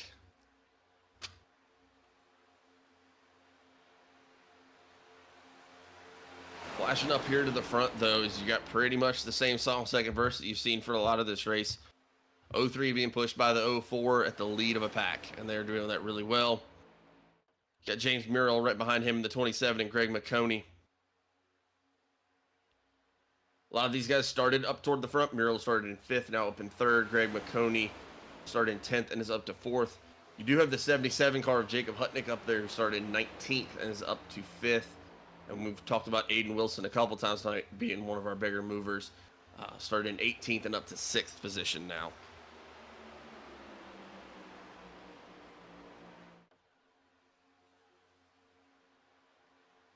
It looks like these guys at the front are just going to try to keep it in a line, keep it straight, keep it clean. I respect the move. You got about 38 to go, so these guys are going to try to keep it as smooth as possible. I saw the 38 car back there in the wall just a little bit, but is able to keep it straight and keep it behind the 14 of Roger Diebold, the 014 Roger Diebold, I should say. And something to note here, as when you are looking at this lead pack here, the 88, or right behind the 88 of Chris Otto, which is in 9th place. You do have the 33 car, that is Tyler Justice. He is not on the lead lap currently. He's currently 4 laps down in 23rd position. Yeah, it's a shame. I think he got caught up in 2 accidents that weren't really his doing. Couldn't do much about it to avoid it either, and it's kind of pushed him back here. He's just trying to get some points out of this tonight. Maybe he can catch a lucky dog or two and get around. Get it back in this thing. But either way, very interesting to kind of see the strategies going on here. I don't know if this is on purpose or if this is how they're choosing to race or what the case may be. But one of the things that I'm noticing right now is that the top about 6 or 7 cars are running much, much closer to each other than the cars that are a little bit further back. When you go to like the 7 of, that's Jake Euler. He's going to be a lap down. And you also have like Brandon Trush there, Craig Knoll, Roger Diebold. Looks like there's just a little bit more of a gap there. Yeah, and everybody's comfort zone of where they want to run is a little bit different, and that's what kind of makes this track unique in that sense, and why you kind of see more cautions in these official races when you have different mixed bags of people racing this. Is some people like to be a little bit closer together throughout the entire race. Some people like to spread out and just let it ride a little bit, but you're going to see that tonight here too, with these new drivers coming together for the first time and trying to figure out how close do I want to be, who can I trust, who can I push, who can I push, who do I want to cross my fingers when I pass. I was going to say, at this point in the race, that's really not even a bad thing, especially if you know that you have someone that you can lock it in with and get really going in the last 2 or 3 laps. The last two or three laps can make all the difference here. If you get in a good line here and really lock in and push, you can gain pretty much all of your time back. Even going back to, like, if you're looking at toward the back of this pack here, if you're a Brandon Trush or you're a Craig Knoll, 10th and 11th back, you're 1.5 seconds back. You're trying to stay in a line right now. You're very safe where you are right now. You don't have any worries. There's still a ton of time left in this race. You just have to know you have someone that's going to go with you. And that's where the fun really starts at Daytona, when you see people trying to start those lines. They get a good run coming out of 3 and they're trying to make something happen. And then they just don't have anybody to go with them. And then, see you later. Yeah, and if we're back here in this pack, this second group here, it looks like Garrett Fox is trying to give Simon Grills the front position here. Maybe Simon Grills got a little too hot. Needs to go out there and lead a little bit to cool down. Big bump out of James Fox in that 58 for the number 5 of James Combs. He's going to get to the number 10 car of Jay Vault. Garrett Fox in that 85, Simon Grills in that 13th. This is yours. I believe this is your second pack. Yeah, because this pack is caught up now, so now our second pack looks like they're going to be about 7 seconds behind between Jeffrey Goodpasture and then Simon Grills back here leading that second pack. It's going to be 7 seconds on the dot right now that separate those two. And Cody Bullock also is back out on the track after getting involved in that last little incident. He's going to be 2 laps down in 21st, but it looks like he does have that damage repair. He's back on the track. And he's going to be at the tail end of your main pack. I'm actually very curious to see if the 03 and the 04 are going to battle it out at the very end, or if they decide just to take team points, how that's going to work out. But I'm just going to Ricky Bobby it. yeah, these guys seem content doing the 03, 04 strategy. I wonder if 04 is going to pass 03 here at the very end. That is Kenneth and Christopher McCullough, who has been leading most of this race, been very dominant, able to get out front. But this is what we're talking about. As dominant as these two cars have been, they're not able to push away and just lap cars out here. That's just how Daytona is. Once you get out front, it's like every car can catch up right with you. Everybody has a shot at the end. They're going to be passing the 35. I believe that's Craig Bontrager down the low side. It is that it's going to put Craig 3 laps down and in the 22nd position. Craig doing a really nice job of noticing the pack coming, staying low, letting those guys get around. No use of holding them up or getting in the middle of it. And the thing is we've seen some other strategy work. Obviously, the McCulloughs have been very, very fast tonight. Obviously, going to be looking like your team or your drivers to beat. But we saw it at the very end of that last stage there. We saw Greg McConey and Jacob Hutnick pull a move, and it's all about your timing. If you do it right, you can beat anybody here. I don't care if you're out there racing with Jeff Gordon or Dale Earnhardt Jr. You get the right teammate at the right time, you can make anything happen. Exactly. It looks like they're starting to separate here now too between Chris Otto and George Jewell. Starting to create a second pack, about a second, 1.2 seconds, and increasing right now between Otto and George Jewell. These guys got to get in the line. That's going to be your second pack. Those guys, that makes up your drivers from 10th to 14th. That's George Jewell, Roger Diebold, Brandon Trush, and Craig Knoll. Looks like Jeffrey Goodpaster's in there as well. And you do have that third pack as well. They're going to be about 8 seconds behind your leaders. That's Simon Grills, Garrett Fox, Jay Vaught, Justin Combs, and James Fox. And obviously you are going to have some kind of intermingled lapped cars as well. Mostly people that have been involved in cautions earlier in the race. Now they've got their damage repairs, so now they're just trying to stay out here and stay fast. Get some lucky dogs going. Got Shasta Jewel in the chat saying Craig is a very respectful driver. Yeah, when you see someone that they know that the lead pack's coming, just gonna let them go, get down to the bottom of the track. It's just nothing but class there. Yeah, exactly. And at the same time, I think Craig Bontrager is also a competitor as well, so he wants to try to get back in here and catch this draft, which is exactly what he did. I mean, a good move all around. You're going to let the front pack go, it's faster, but you're also going to jump back in. You're not just giving it up, pulling off to the side, putting it in park. Hop back in here with a pack. He's going to try to drive it back to the front and hopefully get some caution flags go his way. Get him back on the lead lap. I think right now he's got to get in front of Cody Bullock, who would get the lucky dog, I believe, at this point. Jake Euler is your lucky dog driver currently. Yep. Catching that right here. And they are 1, 2, and 3 laps down, respectively. So we have a caution. You're just going to see Jake Euler get his lap back. But again, this is Daytona. You can have 3 cautions back to back. So if I'm those guys, I know I'm not out of this thing. Just going to try to stay out here, get some points down, do the best you can. It's Daytona. You have some unfortunate things that happen. And another thing you have to think about too is, okay, say there's a big wreck with 6 to go. If you're Craig Bontrager, there's a wreck with 6 to go, you avoid that wreck and some cars get pushed out, they're going to go 6 laps down and you're only going to be 3 laps down, so you're going to gain some spots. You're still getting points here tonight, and that's what it's about. You got to build your points up. It's a long season. This isn't the only race of the season. So every point that you can possibly grab is what you're trying to get. Yep, exactly.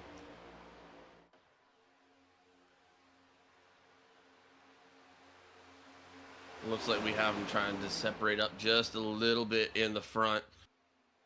Looks like you have James Muriel that's moved up to third place. You got Greg McConey and Jacob Hutnick right behind them. I think I heard Jacob come over the radio and say he was getting a little hot there for a second, so got to jump out and make sure that you're getting that taken care of. And then right behind him, you're going to have Aiden Wilson, Ryan Moyer, Dylan Canova, Chris Otto, and that is going to be your lead pack. I'm sitting here watching Cody Bullock in the cockpit cam right now, and he's having some trouble. He's still in fourth gear, getting nowhere close to the rev limiter. And I just heard some people call out that they are pitting. Looks like we have Tyler Justice, Craig Knoll, Craig Bontrager, and George Jewell all bring it down pit road there.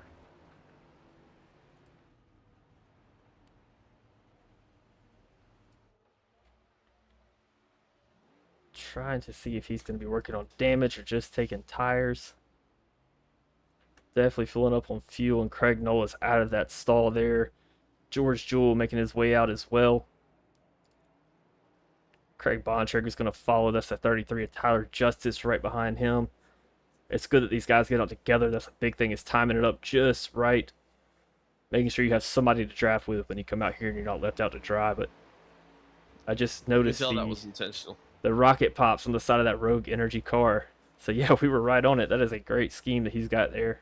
I think we're starting to see some pit road strategy here. We've got Cody Bullock bringing it down. Garrett Fox is just now coming off of pit road. Simon Grills is down pit road. James Fox, Cody Bullock, and Jay Vaught are all down pit road right now. Beautiful stop by Garrett Fox over here, and James Fox right behind him as well. You want to make sure that car slides just enough, not overshoot your box. James Fox pulling out. Simon Grills in front of him. Looks like Cody Bullock's out in front of him as well. That is going to leave your top 9 the exact same as we just said. You do have that lead. You do have that lead pack there that is coming up. They're going to be coming up on the 33. That's Tyler Justice. You're going to have the 35 of Craig Bontrager. Remember that they have already pitted, though. That lead pack has not. Cody Bullock is gone after that. Looks like he's actually able to get up to fifth gear now, which is good. I know earlier we were watching, he was riding around in fourth gear. I don't know if he's having some engine troubles that he was able to get worked out.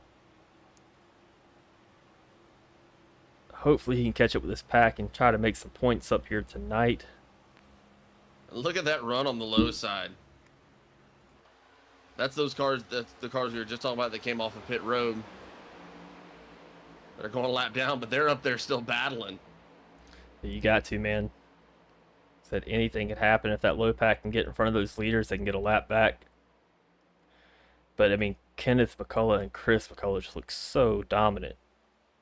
And, again, we're still seeing that same pattern. 03 followed behind 04. Oh, the 5 needs to watch out here. The 5 needs to watch out here. Oh, I think he might have just brought it up on track just a little bit too quick. There's a lot of movement around back here. I couldn't tell what was going on. Justin Combs, I think, brought it up onto the track a little bit too quick. And that bottom lane was right in his way, and he was a good deal slower. Looks like I got Jake Euler coming into the pits here. Christopher McCullough followed by Kenneth McCullough. James Muriel behind him. James, good strategy sticking with those two guys. That's exactly what I would do in a situation like this. I mean, those guys are obviously fast.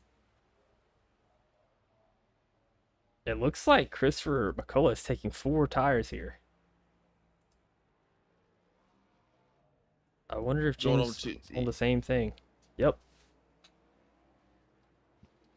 Checking on our comments here really quick. We got Rusty Rafferty saying Rocket Pops on the 33, Gummy Bears in the 34, and Blueberries on the 36. Some of the best schemes I've seen made by the fantastic Jamie Libke. Reach out to her because her work is insane.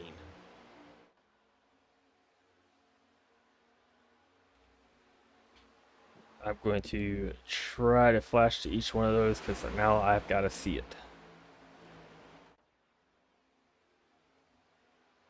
Speaking of which, the 34 right here. Going to be Gummy Bears on the 34. Let's get a zoomed in look at that car. Got a little bit of dirt on it right now. That's a good looking scheme though. And I'm hearing the rest of our leaders out there. We've got Greg McConey currently leading this thing with Jacob Hutnick right behind him. And it looks like the rest of our leaders are going to be bringing down that is going to complete this pit road cycle. Greg McConey coming down. Jacob Hutnick, Aiden Wilson, Ryan Moyer, Dylan Canova, and Chris Otto, Roger Diebold, and Brandon Trush, which is going to shuffle back out eventually and put the lead back to Christopher and Kenneth McCullough. They are currently, when the leaders came down pit road, they were about 40 seconds behind, but they are in lockstep with each other and working their way back up to the front. Closest cars behind them, you're going to have James Muriel, who is currently by himself. George Jewell, also currently by himself, but then you have a pack coming to the rescue there. You got Justin Combs, Jay Vaught, Simon Grills. Well, if I'm Justin Combs there, I need to get down to the low side here and quick, or this is going to start sliding me back big time. Yeah, I think he's going to fall all the way back to that Bontrager. Looks like he's trying to go a little bit of side drafting here. I don't know if it's going to work just single car versus all these other cars in a draft. I don't know why you'd want to side draft there. He's just trying to hold his position until somebody can catch up with him. Looks like the 8 has gotten into him just a little bit here. 8's around, 10's around. Wreck. That's a big wreck. Garrett Fox is around as well. We caught just till the end of that. I don't know if the 8 came up or what.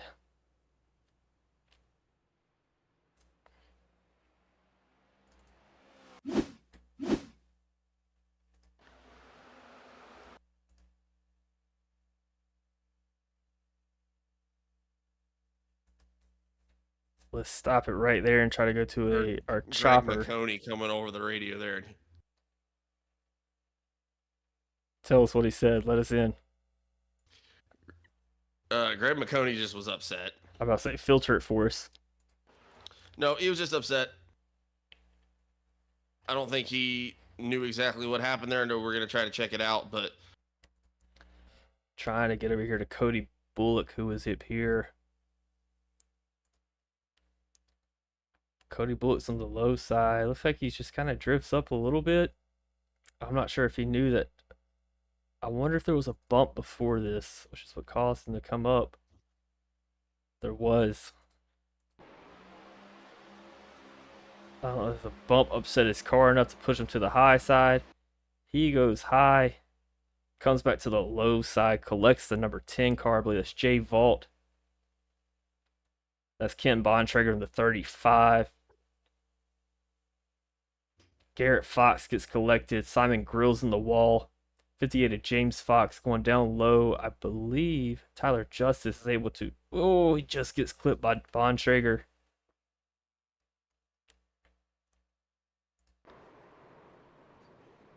I believe Justice is going to be done after that hit. That is a hard hit. And man, we literally talked about this the other night. This is the most frustrating kind of wreck that's possible in iRacing, and anyone that iRaces would agree with this. This is frustrating. When you clear an entire wreck and then just somehow get clipped. Tyler Justice takes the bottom, does a great job, and just gets clipped after he clears it. Oh, that's heartbreaking. On pit road, you're going to have Jeffrey Goodpaster. You're going to have Craig Knowles still. Looks like he's just bringing it off. Jake Euler. Jay Vaught. Cody Bullock still down there. So Craig Bontrager got it back off.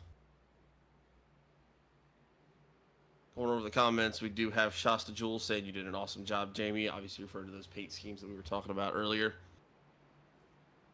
I have to be curious there a little bit about what was going on there, because we were just cutting back. We were talking about how it looked like Justin might have been doing a little side draft in there. I wonder if maybe Cody was trying to move up a little bit just to try to get him to move a little higher up the track and take a higher line. And obviously it's Daytona and anything can happen. It might have gotten a little loose on him. It's just really tough to tell.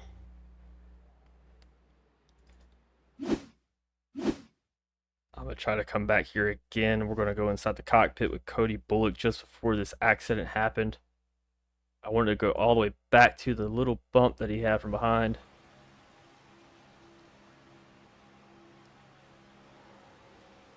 It seemed like the bump kind of pushed him to the top. Looking at this, can't be for sure.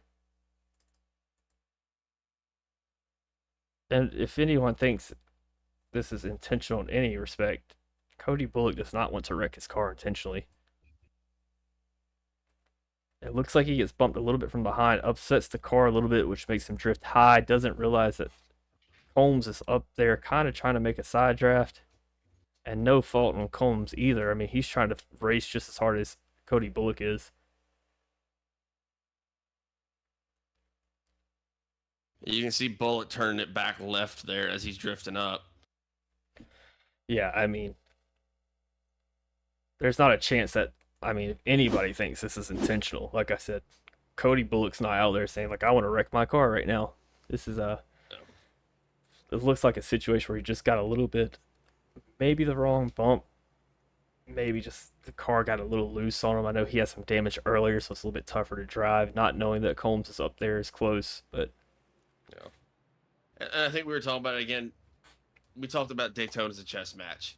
You got to make sure you're in the best place possible at all times.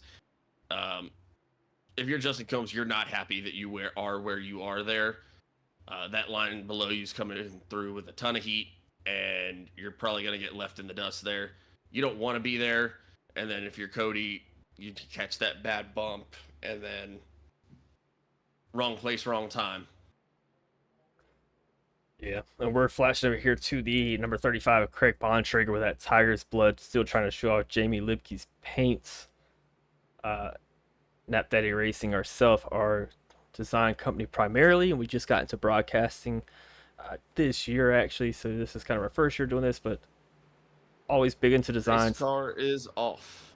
Love a good design. I want to show those paints off.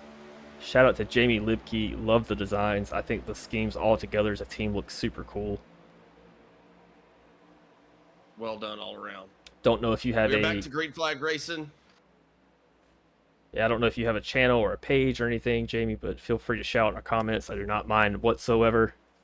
Always love seeing a good scheme. Always see if I can learn from other people as well. Those cars are sick. And speaking of sick, number 34, Dylan Canova pushing his way up here to the front. Got the 04 behind him. Has split up teammates. But he's got these guys are bump back and run out here and looking fast, man. They're trying to figure out their position. There's 15 laps to go here in this thing.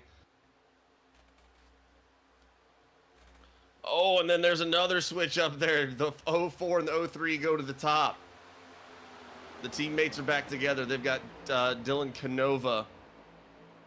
Right behind them, you got Roger Diebold on the bottom line there. He's got Brandon Trush pushing him.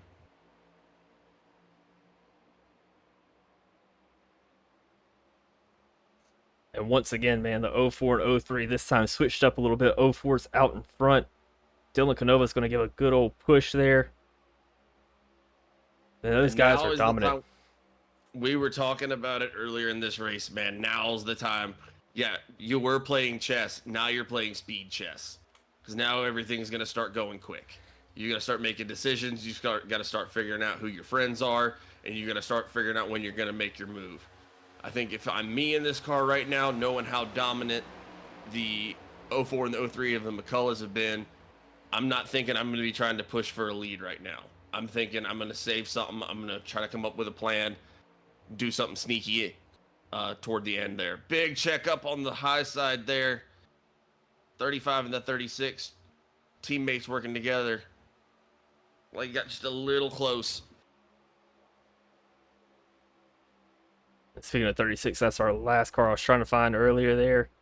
That blue raspberry car. Again, shout out to Jamie. Good looking paints. I love it. Love the chrome on the outside of the numbers too. That's just top notch. Makes it pop out. Good stuff. Good stuff. Going back here to the leaders, man. 04, 03. The thing is I know I've said this to you before. I like being exactly where the 34 and the 60 car are in this position. That's exactly where I want to be. I don't want to be out in front, because then I have to make decisions for the rest of the pack and see what they're going to do. Oh, there's a shuffle back in the pack. 58's loose. He's around. One car spin. Spins. Is he going to keep it straight? If he keeps it straight, the green flag might stay out. It's going to be good for these drivers.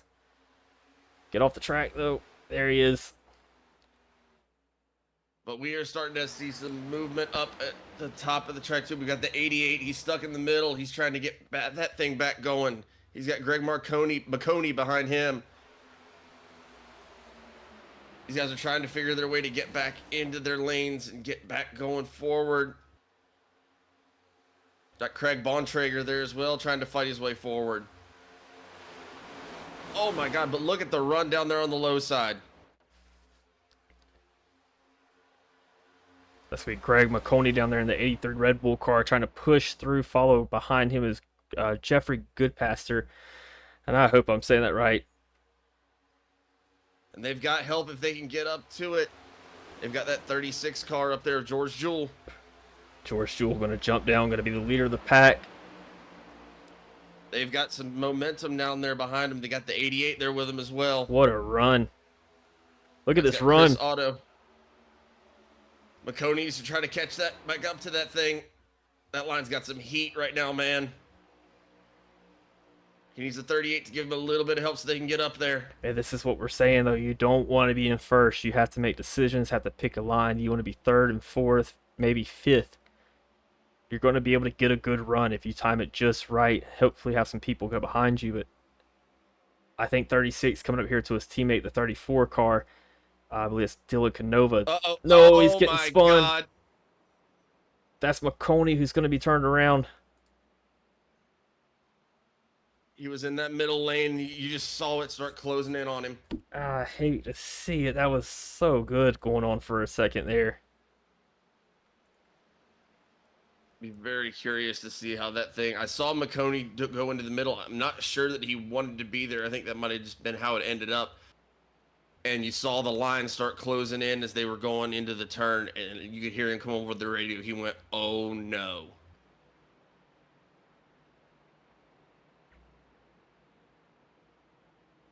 While we try to pull up that replay here really quick, do want to check over to our comments. We've got Rusty Rafferty in there. You guys are new to broadcast. You guys sound like you've been doing this for years. You guys are fantastic. That is such a nice compliment. Thank you so much. Great. This is our first full year doing it. This is our second race we've done for Sunbelt, and then we've been doing broadcasting for the Doghouse Racing League, which broadcasts over on Doghouse Racing TV on Thursday nights. We're about halfway through the season with them. Jamie Lipke, been doing skin work in DCS for a number of years, a bit as an independent contractor as well. Been considering starting it up as an official business, doing skins for iRacing DCS. I don't have anything official for now. Well, when you do something official, you should definitely let us know. You do a great job. Try to flash you back to this wreck that happened here. I actually want to go back further than this. I want to see where Greg McConey had that third line going, and let's try to get behind him from a better view.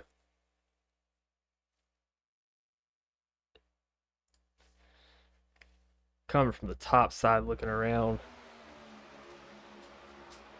He makes a bold move. I respect the move to make a middle line.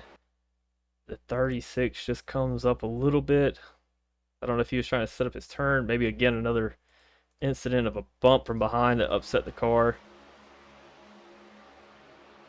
Just drifts up a little bit, squeezes him. Nothing McConey can do there. I think he was hoping the 38 would get on his bumper and they could shoot that gap. Yeah, and then just 36 came a little bit too high on him there. Good job on everybody else avoiding him behind that. Yeah, the checkup job right there that you just saw by Can't even tell who that was. That just basically came to a complete stop in front of McConey. That is going to shuffle things up here a little bit, though. At a restart, you are going to have Christopher McCullough taking the first spot. Kenneth McCullough in second. Dylan Canova is going to be third.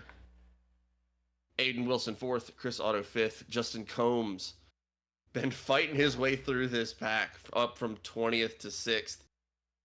Roger Diebold in 7th. Jacob Hutnick, our winner of the second stage, in 8th. Jeffrey Goodpaster 9th. And Brandon Trush in 10th. Sorry, I would love to... Let me know when they get double file here. I would love to see this from Goodpaster's view here. Because it looks like he got a little squish too. Able to check up enough, get down, avoid it. 36 cars can be kept straight. Well, that's Roger Diebold and the yellow Red Bull in front of him.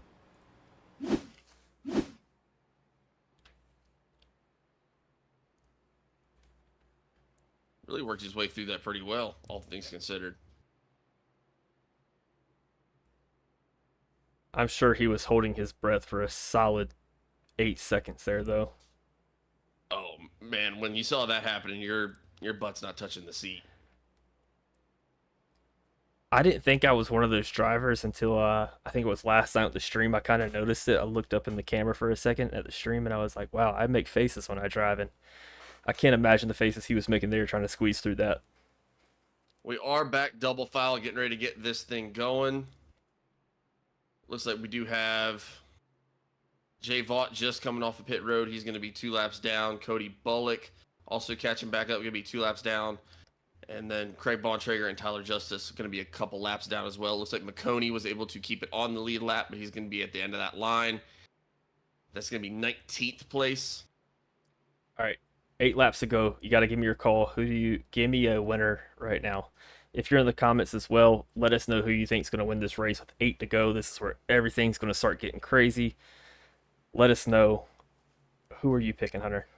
I always make you go first. You know how it is. I don't know why you make me go first. I mean, I know I'm betting on a winning horse, but it's tough to say that the McCulloughs aren't going to be able to pull this off. Just to try to switch it up a little bit, I'll say it's going to be the 04 of Christopher. He's been running in second place for most of this thing. So I think he'll be able to go out there and get a win. We'll see what ends up happening. But all those guys up in the front have looked really, really fast tonight. I've seen different great moves out of all of them. Like I said, I don't want to be the guy that's out here betting on a winning horse, but 7 laps to go. We'll see what happens. I'm going with a different Christopher than you. I'm going with the 88 of Chris Otto. Man's been up front all night. Got a great profile picture as well in that 88 car. He's in a perfect spot to make a move here with 8 laps to go. I think he's going to be your winner. And we are green flag racing. We are back underway. Huge jump out of Christopher McCullough there up at the front. He immediately works his way to the top side to get with his teammate. And we are back underway. Big push out of that low line, though. You got Dylan Canova. He's got Chris Otto right on his bumper. He's got Roger Diebold. That, the bottom line, has locked up, and they are pushing. And that's what they need to do. The 03 and the 04 work together so well. We've seen that so often tonight. 34 is going to be left out to dry. That's Canova going to be left out to dry by Otto. He's going to jump up behind Wilson in that 60 car. There's a wreck behind him. I'm trying to catch it. I can't get to it right now, but this race at the front's really good. Aiden Wilson's going to join the draft. Otto right behind him in 4th. 13 stuck in the middle, sliding us all the way back. Let's see if they keep it straight, boys. Come on. That's Simon Grills in the 13th, going 3 wide in the middle. Oh, big jump out of there. Great save. I believe that was George Jewell that just had to make a hell of a save there. And he absolutely did to keep this thing green. I respect it. I love some green flag racing. We like iRacing, not iPacing. They're trying to get that 34 car down on the bottom line of Dylan Canova going. Oh, that's 38. a spin. He saves it. What a save. He's going to go all the way back. That's Jeffrey Goodpaster, who's been really fast all night. Cody Bullock's coming up behind him. Might get boxed in. big bump up there by the 36 car. I believe it's 33 of Tyler Justice. I apologize. Like they were able to save it. We still got them bumping and racing. We got the 27 and the 36. Got Greg McConey back there still trying to work his way back up, trying to get that line moving. And that bottom line has completely died off. It's just Dylan Canova and Roger Dieball down there at the bottom, and they just don't have any pace down there. No help at all. Somebody's got to jump in and join them here. I feel like another line's going to jump up soon. Maybe with 3 to go. You gotta wonder if any of those guys on the top are gonna try to get in and get it moving. Somebody has to. I mean, if I'm the 88 car of Chris Otto or the 60 car of Aiden Wilson, this is exactly where I want to be right now. You do not want to lead this race. Second place is also kind of iffy. Third and fourth, man, that is the sweet spot. That is where you make your move. You can get a great run coming out of 3 and 4. Lots of 3 wide. Here comes the middle line. There's a middle line that's trying to get going. Greg McConey again going to the middle, trying to get that lane going. The bottom line looked like it picked up some pace as that backpack caught up.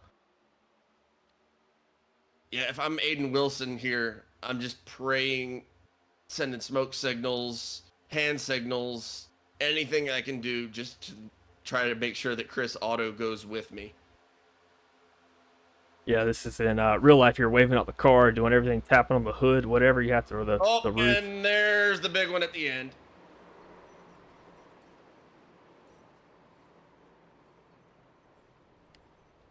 Good passer on his side, riding the wall around. That's McConey in the 83 that spun. That third lane did it again. You can't fault the boys for sending it, though. Not a bit.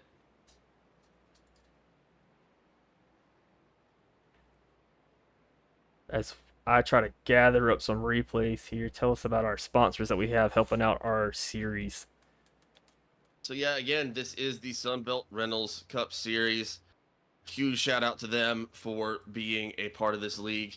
It enables us to have a broadcast that we're able to put on for these guys to go back and watch. Family and friends all watch back at home. Enables us to be able to be here and hang out with you guys, and little monetary prize for the drivers at the end of the season as well. So huge shout out to Sunbelt Rentals.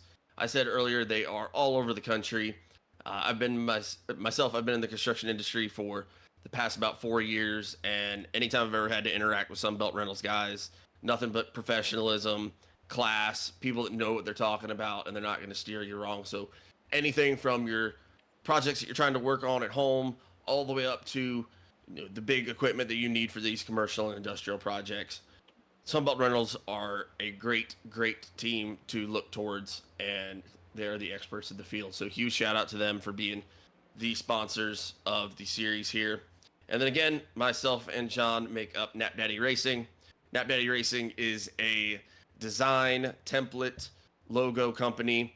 If you want your iRacing car to look fantastic, we do custom work. We have templates on the website. We even have some up there for free. If you have an idea of something that you want, make sure that you send it over to us at our website. That's napdaddyracing.com. KNAPPDADDYRACING. We also do these broadcasts as well. We're trying to figure out our schedule for broadcasts. Not sure if we're going to take any more right now, but if you are interested, definitely send us a note and we will try to work something out with you. But be sure to head on over to the website. And we also have an Instagram. We also have a Facebook. You can subscribe to us here on YouTube to not only see these races here in the Sunbelt Cup Series, but a lot of other content that we do as well that might be helpful in your iRacing journey. And make sure you check us out on TikTok. We do some racing of our own, and you can catch us on our TikTok over there, either racing or doing some design work. And either way, we are absolutely thrilled to be a part of the Sunbelt Rentals Cup Series. These guys put on a really good show. It's a good group of guys in here, and they've done nothing but impress us from the start. We've loved working with them. Super, super nice, professional group of guys. So looking forward to this season's just going to be amazing. Yeah, so we got that replay. It looks like it's trying to start me right at the wrong time. want to What are you flash. seeing there, bud? Want to flash over here to Greg McConey, who was taking it 3 wide. And again, let me know when we double up here. But Greg McConey pushes it 336 is coming up just a little bit, just enough to squeeze him. That's going to push McConey into the high side, creating a lot of traffic. It's a parking lot on the top wall. That's the 59 of Ryan Moyer, another guy we haven't talked about tonight. Was sitting P11.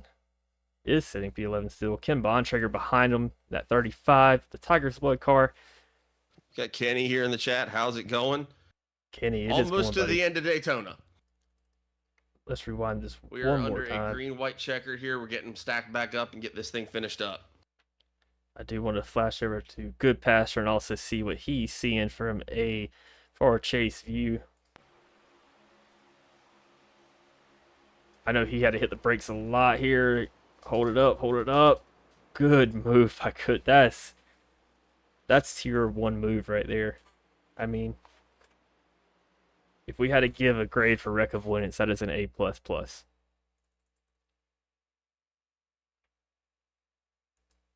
I don't fault him at all for doing exactly what he did. He's going to see the line go high in the middle. He's trying to make a move himself. Let's ride with him a little bit. Knows the wreck is coming. Checks it up, checks it up. Able to squeeze through, man. Good stuff. I love that. Shout out to Jeffrey Goodpasture in that 38 car.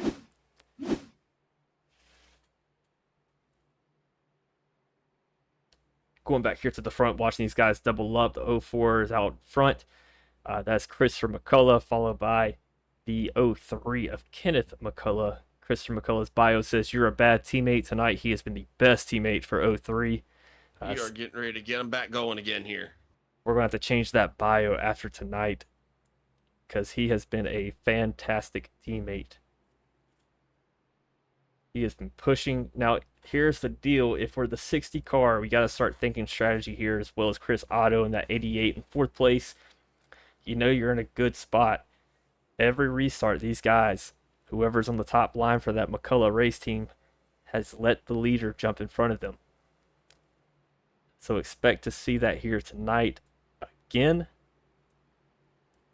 I think the 60 car has to try to stop that run somehow. You got to be right on his bumper, get a really good restart. If you stop that run, you can win the race. I almost wonder if I'm Aiden Wilson, if I'm trying to follow that forward and almost just kind of push him Exactly where he doesn't want to be. Watch this. He's and it's a checkup. 04 is going to jump right up to the front in front of the 03. Aiden needs to get going here. That top line's got a huge push. Aiden needs a big push here from Justin Combs if he wants to get back into this thing. I believe I just saw Tyler Justice drop to the bottom of the track. I don't know if he has some damage. Trying to stay out of the way there. 2 laps to go here at Daytona. And there's a car in the wall. Greg McConey again. And that's Ken Bontrager right behind him. They both stopped completely.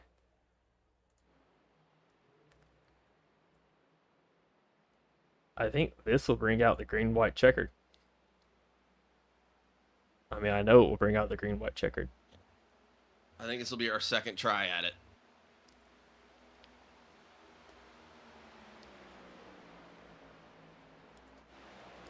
And it looks like Aiden Wilson fell back just a little bit. I don't know if the caution came out when he was in 4th or 5th. That's Aiden Wilson, number 60, our Canadian friend with that tropical paint scheme. I'm not sure how tropical it is in Ontario, but we love the scheme as well. And some unfortunate news for a fast driver here. I did just hear Greg McConey come over the radio and say that when he was trying to get that thing back going that it blew up.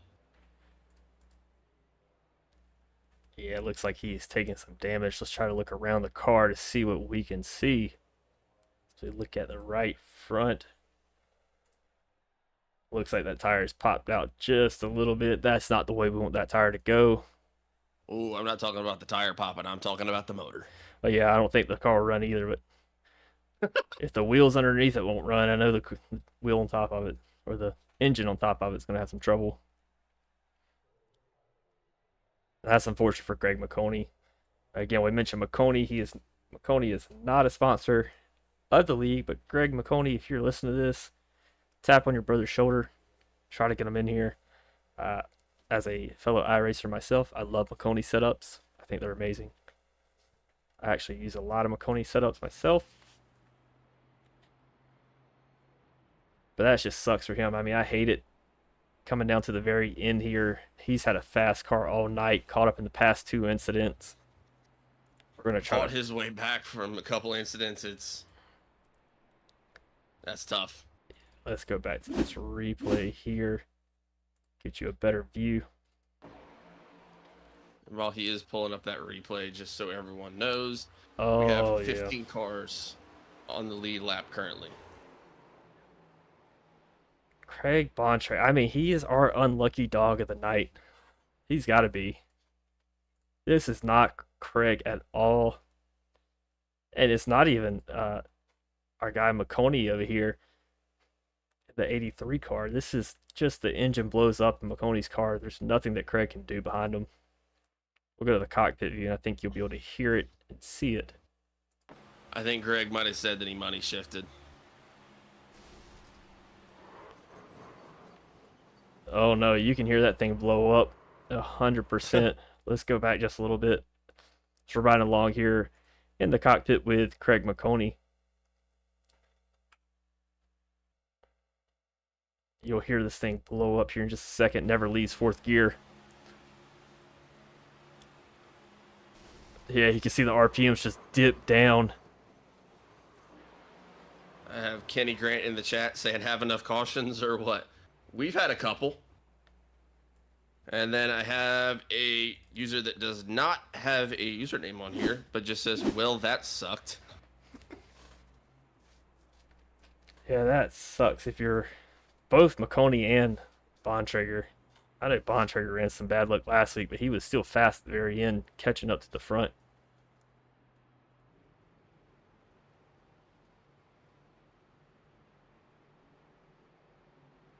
Craig is unlucky dog, that's for sure. Yeah, McConey blew his engine. Yeah, we were riding along the cockpit. You can hear it happen. You can see the RPMs just dive after that. It's just, you hate to see it, but we are stacking them back up to get this thing back going. Christopher McCullough is going to be your first place driver starting on the top line. Kenneth McCullough is going to be on the bottom. Chris Otto in 3rd. Aiden Wilson 4. Roger Diebold 5. Justin Combs in 6. George Jules 7th. Garrett Fox 8. Dylan Canova 9. Simon Grills 10. And we are about to get this thing back up and going.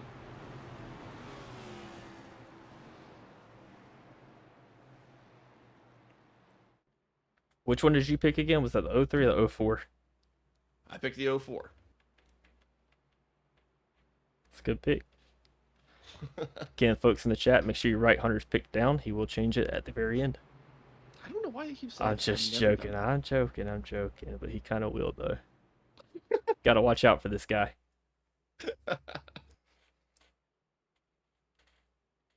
Looks like we're just trying to get the line figured out here. Again, we've seen all night what the 04 and the 03 are going to try to do.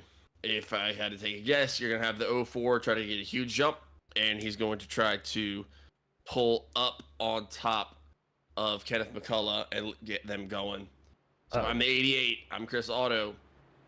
I'm trying to just follow on the 04's bumper as fast as I can. I'm trying to carry that momentum out and have something that you can get it up there on the 03 with. Because you can break up that dynamic in any way, it might give you a chance. But if the 04 and the 03 get away clean, it's going to be tough to beat them over 2 laps. Yeah, and then on the other hand, if I'm Aiden Wilson, you got to know it's coming. You know the 03 and 04 in a chat together. They're probably talking about this. 04 is saying when he's going to go on the bottom side so he can get up to the top. 03 is going to check up just a little bit. If I'm Aiden Wilson, I'm pushing the 03, so this cannot happen. I mean, pushing him. And we are green flag racing. And here we go. He's trying. Otto's got to jump up. That's actually a really good run out of Otto. Otto's got to jump up. He's got to break up that teamwork right there. Oh, he's going to have a run for the lead here. He does have a run. He needs some help, though, on that bottom side. Come on, give him a push. There's a push by Diebold there on the bottom. That bull's got to get all the way up there on his bumper, and they need the cars behind him to line up too, because you got that. You got the 60 up there. That's Aiden Wilson. He's giving the McCulloughs a huge push. He's trying to make room for his move. Chris Otto's going to fall all the way back. That low line has no momentum right now. Christopher McCullough, your leader. Look at Simon Grills making a move to the low side, trying to get a lane going. Garrett Fox in front of him. And that's Aiden Wilson with a big move. Aiden Wilson with a big move. He's got Justin Combs right on his bumper. If I'm Aiden, you have to give a little bit of break here on the exit. Make sure that Combs is on your bumper. 85, Garrett Fox is down below the line.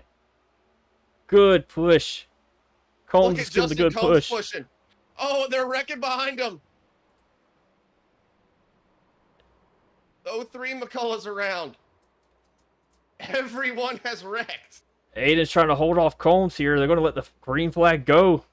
They're going to race back to the finish. Who is Chris McCullough going to help push? It's going to be Justin Combs who's going to win it. Justin Combs. Justin Combs.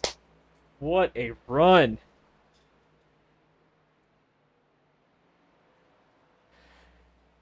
What a run. What a win by Justin Combs.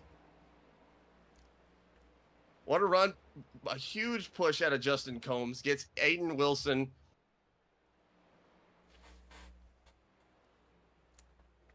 Around the McCulloughs. The McCullough's been so dominant all night. Huge push out of Justin Combs. Gets Aiden Wilson around. Everyone starts going around. I'm going to have to go back and see exactly what ended up happening that caused pretty much the entire rest of the pack to crash. But Justin Combs is going to bring it home. We are going to flash back here soon. I do not want to miss the sellies by Justin Combs or these celebrations. Excuse me, I love abbreves. We're going to see what Justin Combs does here, and if he can burn it down. Diebold giving a little bit of love on the backside of Combs. Checking our comments really quick. We got that Jamie Lipke saying that blown engine is actually what happens at drafting tracks. Figuring that out myself now that I'm getting more comfortable pushing.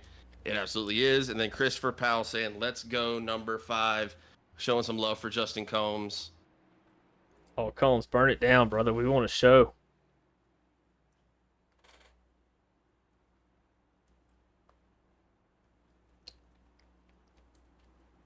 Justin Combs going to bring it to the pit road. He's been here before. He's done it before. Park it.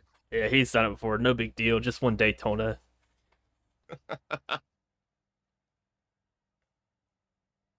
Let's try to get you back to that accident. What a crazy finish that was, though. I have to scroll all the way up to find this accident. And then we are also going to be pulling up your final race standings here in just a moment. Christopher Powell in the chat saying he ran out of gas. I got you. I thought he was just such a professional. This is no big deal. Just one Daytona. Don't care. Drop the microphone. Yeah, drop the mic, walk away. But what a finish, though. Huge push by Combs. Great move by Aiden Wilson to get out there to the lead of that pack to even have a chance to make that move.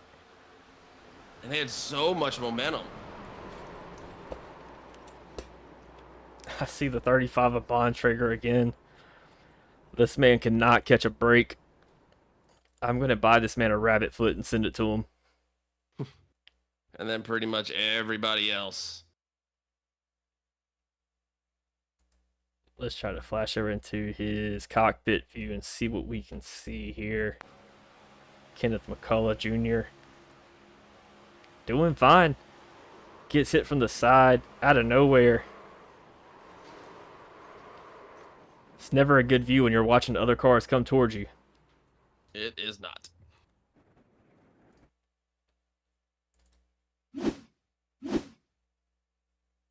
And we are going to make sure that we work on getting the drivers down here up into the waiting room so that we can get up here and talk to our winners.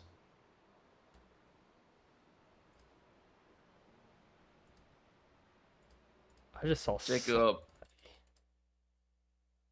I want to flash one more time right here. I'm trying to see who that car is. It looks like the 38 of Good Pasture. Yeah. He's already avoided one wreck tonight. Looks like he was involved in an incident right before this, or maybe even part of it. Let's ride along with him.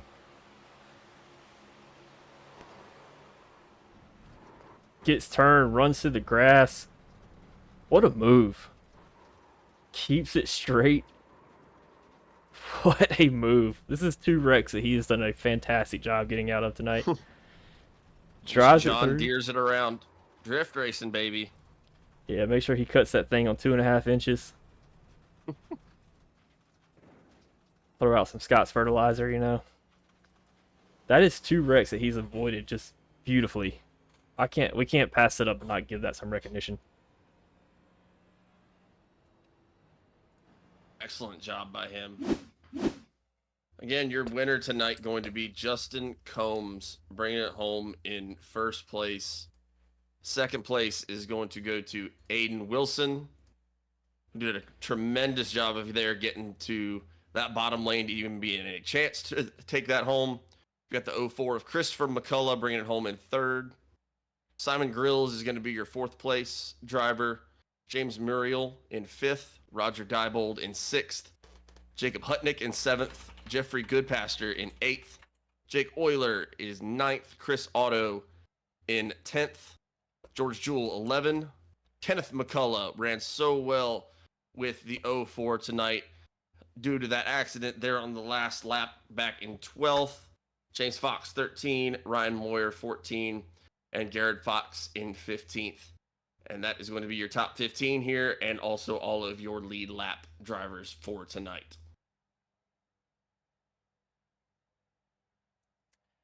Yeah, and I'm looking at it here. I have no idea why it's showing Martinsville at the bottom of this. It clearly says in this that it is Daytona, but nonetheless, thank you to SDK for providing our overlays tonight.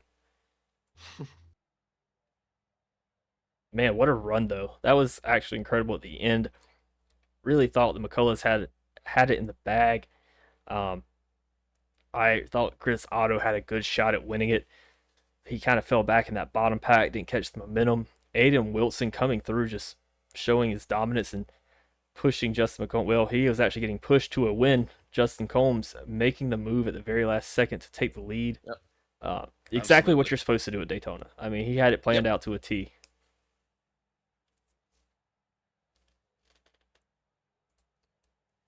Before we get our top 3 up here in the booth, I want to shout out our sponsors one more time, as we have, I believe, all 3 sitting here in the waiting room now. Yep. But before we get there, shout out to Sunbelt Rentals. They provide the sponsorship for this series. Help us put on a good show like you saw tonight. I mean, a lot of good racing. It's going to be a really good season, especially when we start one of these other tracks that require a little bit more input. That's going to be some hard racing all the way around. If that's what these guys can do in the last lap, I'm excited to see what they can do for every single lap at a track where track position is a little bit more relevant. But, I mean, those guys really threw it down and put on a show tonight. The McCulloughs came out here and pressed in that McCullough race team right behind each other, showing great teamwork, exactly what you have to have at Daytona. So, Sunbelt picked a really good one to sponsor. I'm going to quick shout out to them. Thank you for your sponsorship for this race series. I also want to give ourselves a little shameless self-plug here at Nap Daddy Racing. We do templates, designs, custom artwork, logos, anything you need, kind of venturing to the broadcasting side of things as well. Might start getting into the overlay stuff for your streams and broadcasts. Not really sure yet, but we'll see. But quick little plug to us. You can find us at napdaddyracing.com. You can also like and subscribe here to see this action all season long. It's been great action tonight. I think it's only going to get better. Personally, not a big fan of I'm not a big fan of racing at Daytona. I love watching Daytona. Racing at Daytona is different. So when these guys go to a track, that's going to require just a little bit more trial and skill and input. It's going to be a fun race to watch, and I cannot wait for it.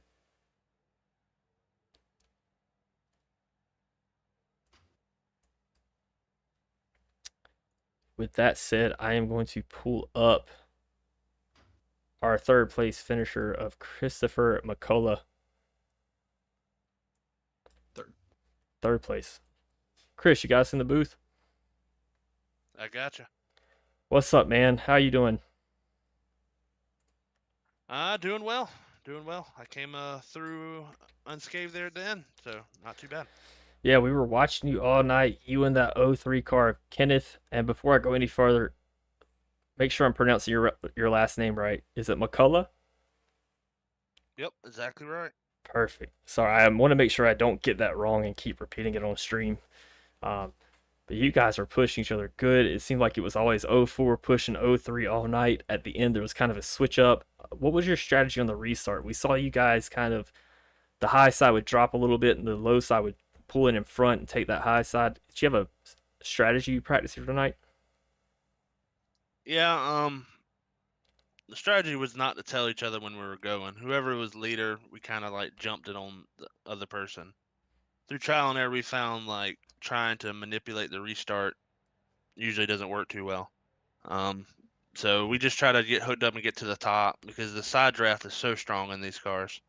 All you gotta do is get on the right rear and you really stall the lane. So the key was to just get to the top and just ride.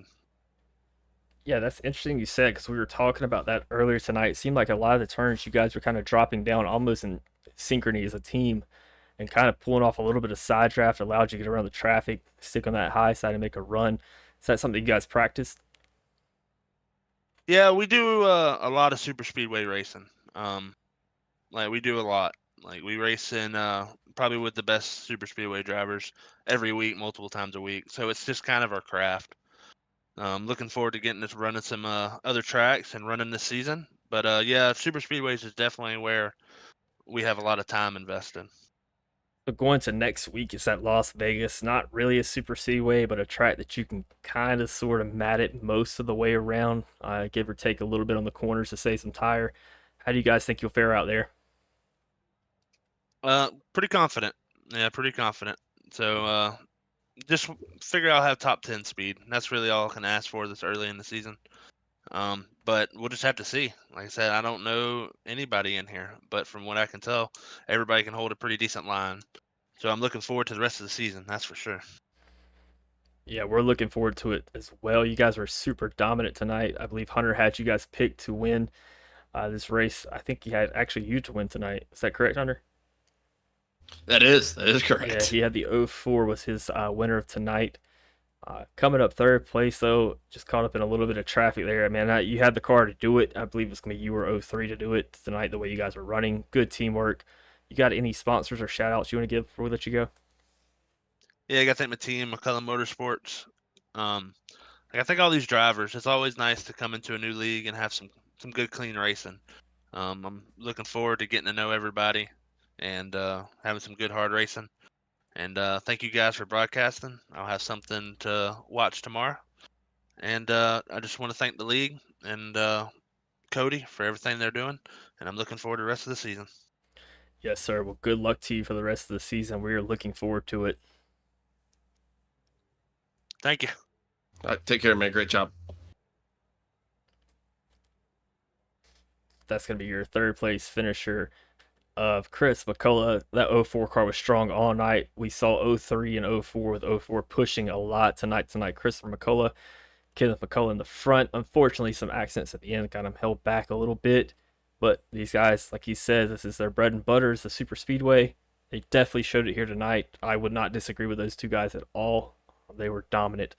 But coming up here for our second place finisher pulling into the booth, I have Aiden Wilson. Aiden, you got a copy? Yes, I do. Aiden, how are you doing? I'm doing all right. How are you guys? How was that show? Man, that was a show and a half if I've ever seen one. You guys really put it on here tonight. Pretty good starting position with that last caution. Like I was saying earlier in the booth, I don't like to be first or second starting off. I like to be in that second or third lane. What was going through your head with that last caution flag?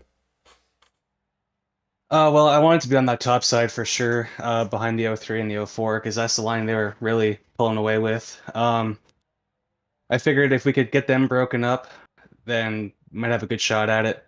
but my teammates unfortunately were caught up in some stuff in the back. I didn't have their help, so I kind of just went with whoever and got a big push from the 5 there, and that got us out front. But yeah, you don't really want to be out front on the last lap. I hate, having to play the blocking game, and ultimately that cost us. But coming home second is in our first race here. That's pretty good. Oh, definitely 100%. Daytona is definitely a hard one to win. Did you have a strategy for the '03 and '04? We were talking about strategy while the caution was going on about how the low line likes to jump in front of the high line. Did you have a strategy for that if you were on the high side? Yeah, I don't know who I was lined up behind there on the last restart, but I would have liked to push them out front and just try and get them broken up so they couldn't do that strategy. But they're just too good at it. They had it timed perfectly, and I'll give it to them. They're pretty good at that, and they're hard to pass. So I knew if we could do that, then maybe have a better shot at it. But just too tough to get between them. Yeah, I mean, I know you mentioned some teammates as well. Do you want to? Who's your teammates or this league? Yeah, the 77 and the 59, Jacob Hutnick and Ryan Moyer. We're working together pretty good all throughout that race, and pushed Jake up to a stage win there for stage 2. And I'm not sure, they were behind me with about 15 to go, and I think they got caught up in a 3 wide incident. They got sent to the back, and they just couldn't work their way up. I didn't really see what was going on behind. I saw Jake kind of poked his nose out in the middle of 3 wide there, and the next thing I know, he's sideways down the back straightaway. So I guess I don't know. It just sucked that we couldn't be all together, but we'll take this, and we'll just use it for the next super speedway race, I guess. Yeah, definitely some of that unfortunate luck from Daytona. Before we let you go, any shout outs or sponsors you want to give here? I don't have any sponsors, but drink Landshark beer and visit Margaritaville. That's I guess that's my shout out, I guess. I can get behind that. So, uh, That's anyway, a good one. yeah, we're going to Las Vegas next week. I think you'll do very well there. You had a great run tonight. So, good luck next week at Las Vegas, and we'll see you there, bud. Yeah, thank you guys. That's going to be Aiden Wilson, going to be bringing home your second place finish tonight. I'm trying to see if I can find Justin Combs, your first place winner. So I pull him up to the booth. Justin, you got a copy with us? I do. Justin, how are you doing right now? Doing pretty good. And yourself? We're doing fantastic. What a great run that you had there tonight. Man, Thank you. going on that last caution flag, you're a little bit back. What's your thought process going into that? My thought process was I was just going to ride it out, man, and looking for a top 5 finish. I didn't expect for all that to unfold at the end, and after the second green white checkered finish or restart, I was like, well, I'm just going to ride. I'm going to ride, and then we'll go from there. If a wreck happens, I'm going to try to avoid it. And then I was honestly looking forward to following the 60 car. And so when he dipped low, I went low with him, and then just looked in the rearview mirror. I was like, well, here it goes. And so it was a lot of fun. I ain't going to say at the start of the race, it started out pretty bad for me. I was involved in the first wreck. A car came down and got spun out in front of me and got some wheel damage. So saved my fast repair from when it was needed, and it paid off in the end. Yeah, we noticed there at the very end, it was like you and Aiden Wilson kind of just jumping out to the front. There was a lot of action going on behind you. Coming around turn 2, did you think there was a shot that you had a win, or do you think this is your chance to set them up at 3 and 4? When I seen 3 and 4 falling back a little bit, I knew that I had a shot at it. It was either first or second. He's either going to block me, we might wreck, but he played it smart, didn't wreck me, didn't block me, and blown away. So yeah, I thought I had a chance once I seen everybody dropping back. Yeah, super classy move out of Aiden Wilson, who drove really well all night. But as long as driving well goes here, you moved up 19 spots tonight to finish first place. So sorry, P20, P19 to move up to win the race. Starting this race, I mean, qualifying here for me is always a toss-up. What was going through your head from that qualifying spot from lap 1 to lap 100? I seen my buddy do good. So my teammate's Kevin Powell. He had some internet issues, so he dropped out of lap 22. But started in the back, I was a little hesitant, especially when the wreck started happening, and then not having my teammate in there to push forward. I was worried, man. I honestly was worried that it was going to be a bottom end finished. Did you run out of gas at the end? I did. As soon as I crossed the finish line, man, it was out. Man, So big shout out to the 014 car for pushing me to the pit road. yeah, we were waiting for a big burnout. Like, got the cameras ready. We're gonna get this pretty good. We're like, oh, he's done this before, so he's not even going to burn it out. But Yeah, No. no, I ran out. So I'm sorry couldn't put on a show at the end for you guys, but hopefully we put on a show before the end for you guys. absolutely no worries about that, man. Just happy you could pick up a win, drive up 19 spots for a win. You'll be in our race recap Thank next you. week during the middle of the race. Going to Las Vegas next week. What's your thoughts on Vegas? Honestly, I just want a solid finish. This is the best way I could have started the league, the season.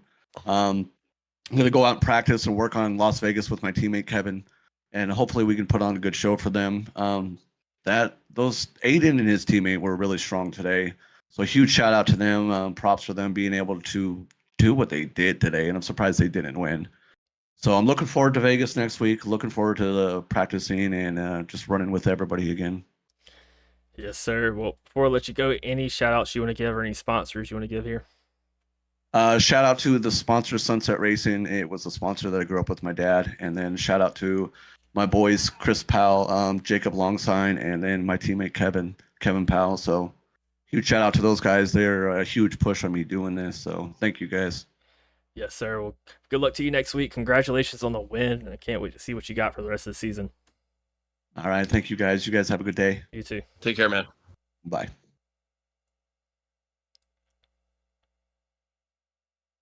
That was your race winner, Justin Combs.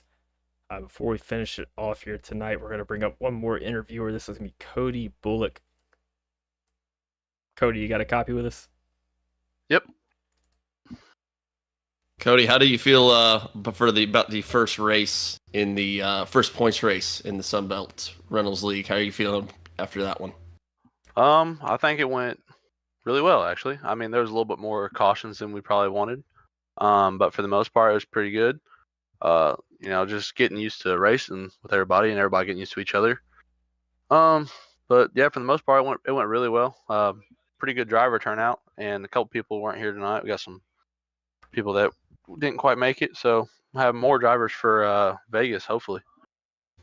I mean, it was certainly a super exciting watch for us up here. How do you normally feel about Daytona? I know, hindsight's 2020, and you have a plan going in, and then Daytona tends to turn that on its head. What was kind of your thought process coming in here, and then kind of being at the end of the race? I really just wanted to finish top 15, top 10. Daytona at the start of a league is always kind of rough because you don't know the other guys as well. You got your team for sure, but you don't know the other guys, and so it's just a little difficult to figure out what you want to do. I mean, you try to strategize well, and we were trying to just stay together as a group if we could, and then a couple of us got wrecked, so plans kind of went out the window. It's kind of like a improvise on the spot thing. Yeah, I want to jump in here in the middle of Hunter's interview here, but I want to take a second so you can talk about the league. I know you've been our main contact for the league. Tell us about the league, what you guys expect for the season, kind of how it works, some details about it. Give us a good rundown of it. So it's the Sunbelt Rentals Cup Series. We're running payouts after every race, so the winner of every race will get paid. There is, I think we're about 33 drivers right about now. I think that's pretty close to it, and adding more as it goes. But we got an all-star race at North Wilkesboro, and then our championship races at Phoenix, but our round of 12 will be Talladega and Bristol, and then we have a road course in the round of 8, which is very unlike anything we've ever done. We usually don't. So we're going to put the Roval in the round of 8 with Homestead. So, we got a mix of a lot of different tracks, mile and a half, short tracks, road courses, drafting tracks, stuff where, you got to work together, and then you also got to work on pit strategy. So it's kind kind of a mix of a lot of things. We have a lot of really good drivers right now, and I'm very excited to see what the rest of the season is going to be like. Daytona was a little glimpse, and I think that, you see how it was. The guy who won was just kind of mid-pack most of the day. So he, I mean, everybody's very, very talented in our league. But I mean, if anybody watching wants to join, that just message me or whatever, or you guys, and get a hold of somebody. Also, shout out to you guys for doing such an amazing job broadcasting this, because I have got nothing but positive feedback already as soon as we got done with the race. So I appreciate you guys doing what you guys do. Love to hear it. But yeah, this season will end in August, so it's gonna be a long one. It's gonna be fun, and we're gonna keep it clean, but also have some very competitive racing. I'm very excited for the rest of the year. For sure, man. And not to talk y'all up too much, but we were already saying in the first race, we're like, man, this is gonna be such a good league. You guys have got such a talented group of guys here, and it was so much fun to watch. So just honestly, props to you for doing such a great job putting this thing together. It's gonna be a real thriller going forward. But before we get you out of here and get you to bed or wherever you got going on the rest of your evening, you got any sponsors, any shout outs, anything like that you want to give on top of the league? Really just Sunbelt Rentals, and obviously my admin group that helps me. It's been pretty crazy getting this whole thing into week one. So the Sunbelt guys and the admins that help me run this thing have been very helpful with last minute things or planning and everything. So it's been very good to have some help. So I really shout out those guys for making this thing run as well. Awesome, man. Well, again, shout out to you and shout out to your guys for putting together such a great league. It's super exciting, and we're having a ton of fun broadcasting it. So hopefully we can put on as good of a show as you guys do. But appreciate you very much for coming up here and talking to us, and knock 'em dead at Vegas. Yes, sir. Thank you, guys. Have a good one, man.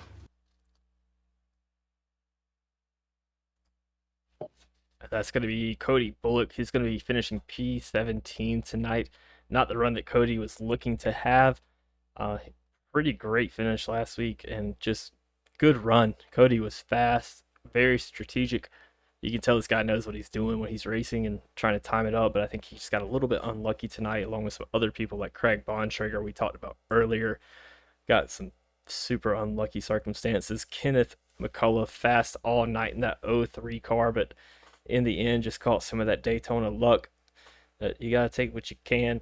I am noticing, though, Simon Grills, that's 2 weeks straight, man. This guy's been up near the front, so excited to see what this guy can do for the rest of the season. I'm trying to look through my list here. We have some great paint schemes by Jamie Lipsky in the comment section, who painted the 35. Well, I'm sorry, let me start from the front. 33, 34, 35, and 36. That Rogue Energy race team. So it's going to be fun to see that for the rest of the season as well, and what she can bring to the table for these paints. But yeah, give me your thoughts on the race, Hunter. That was a fun one to watch, man. It was super exciting all the way through. We started it off. Everyone was just kind of figuring out, like I think Cody was referring to there. A lot of these guys, this is their first time racing together. We had some technical difficulties on the Clash that made it so it was kind of a lower turnout, but we had a lot more drivers join in for this one, and they were beating and banging, man. But you saw just a ton of talent out of these guys.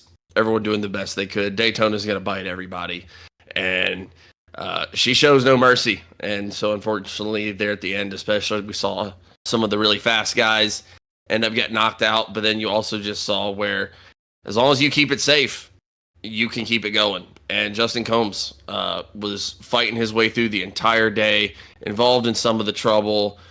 Even when we saw him early in the race, it looked like he was sliding back a little bit, and then he just stays in there, keeps his head down, and battles his way back up. And if that's not just ultimate Daytona racing, I really don't know what is. So huge shout out to him for getting the win in the first points race here, and to everybody else for just putting on such a good show. It was a ton of fun to watch. Yeah, that's one thing these guys are doing, is putting on a really good show. We're heading to Vegas next week. It's going to be next Monday night. I cannot tell you the date right off the top of my head, but it's April something. Next Monday night. We're going to be at Las Vegas. 7th. The 7th? Yes, sir. April 7th, same time, or we're going to actually move it back from 7:45 to 8:15 since the race start is going to be at 8:30. We're going to have some more driver interviews coming for you, hopefully getting some cockpit cams. We're going to actually, I had an idea tonight come upon me that we are going to try to work in some radio talk in the races between spotters. Trying to keep the drivers out of this because I know some people don't want their voice heard over the internet, or it could get them in trouble with work life and jobs and stuff. So definitely don't want to have driver radios on the air at the same time. Hunter will be our designated translator for all of that talk. The anger translator. Yeah, like Luther, the anger translator from our Key and Peele skit. Yeah, so we'll have him doing that, but we'll try to work in some more radio talk in the next few races. Have some more driver interviews for you, hopefully delivering cockpit cams starting next week at Las Vegas. But it's going to be a fun one, man. Las Vegas is a track that is kind of hard to judge your tire wear. You feel like you're going fast, but at the same time, you're burning them up. You feel like you can punch it, but if you do, you're burning them up. So it's going to be fun to see. I'm excited to see what happens. I know after that we have Martinsville, which is a complete opposite of what tonight is. We just did a broadcast from Martinsville and hit our record for caution flags. And that was in a very good racing group too. So I'm excited to see what happens with this race. But this season's going to be really fun. These guys are good. They're talented. And not only talented, they put on a show. And it makes our job really easy.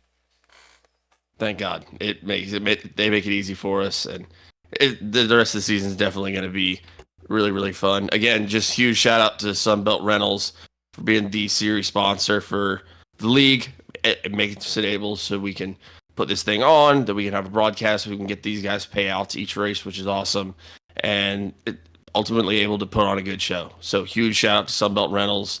Thank you very much for helping us out with this. Again, a little shameless self-plug, myself and John make up Nap Daddy Racing for all of your custom design, template, logo, general iRacing needs. Be sure to check out our website, napdaddyracing.com. Be sure to like and subscribe here on the YouTube channel. Got a lot of other stuff coming up down the pipeline as well as all of the Sunbelt Rentals Cup Series races every single Monday night. So we're super excited about where this whole thing is going. Be sure to find us over on TikTok from time to time as well. Doing a lot of design streams, doing a lot of racing over there as well. But huge turnout tonight. So again, just want to make sure that we take a last second to thank all of you for joining in here with us. We had a ton of people in the chat. We had a lot of concurrent viewers. So thank you. Hope that you come back and tune in with us next Monday night. We're excited to see y'all there. But I believe that's been us. That has been us. I have been John Smith. And I've been Hunter Foley. We will see you guys next week. Take care, everyone. Daytona Super Speedway, where legends have been created. Legends are born, and new grudges come out.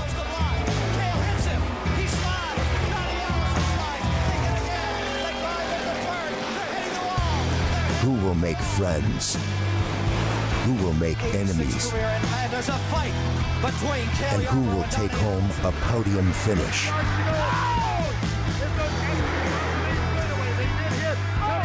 Live tonight. For the first points race, it's Daytona Super Speedway. Who will carve their name in the Sunbelt Rentals Cup Series history books? And who will fall victim to the destruction at Daytona? Biffle, Marlin, Carl Edwards, Casey Mears all crashed on the final lap. Coming to you live tonight, only on Nap Daddy Racing. It's the Sunbelt Rentals Cup Series at Daytona Super Speedway.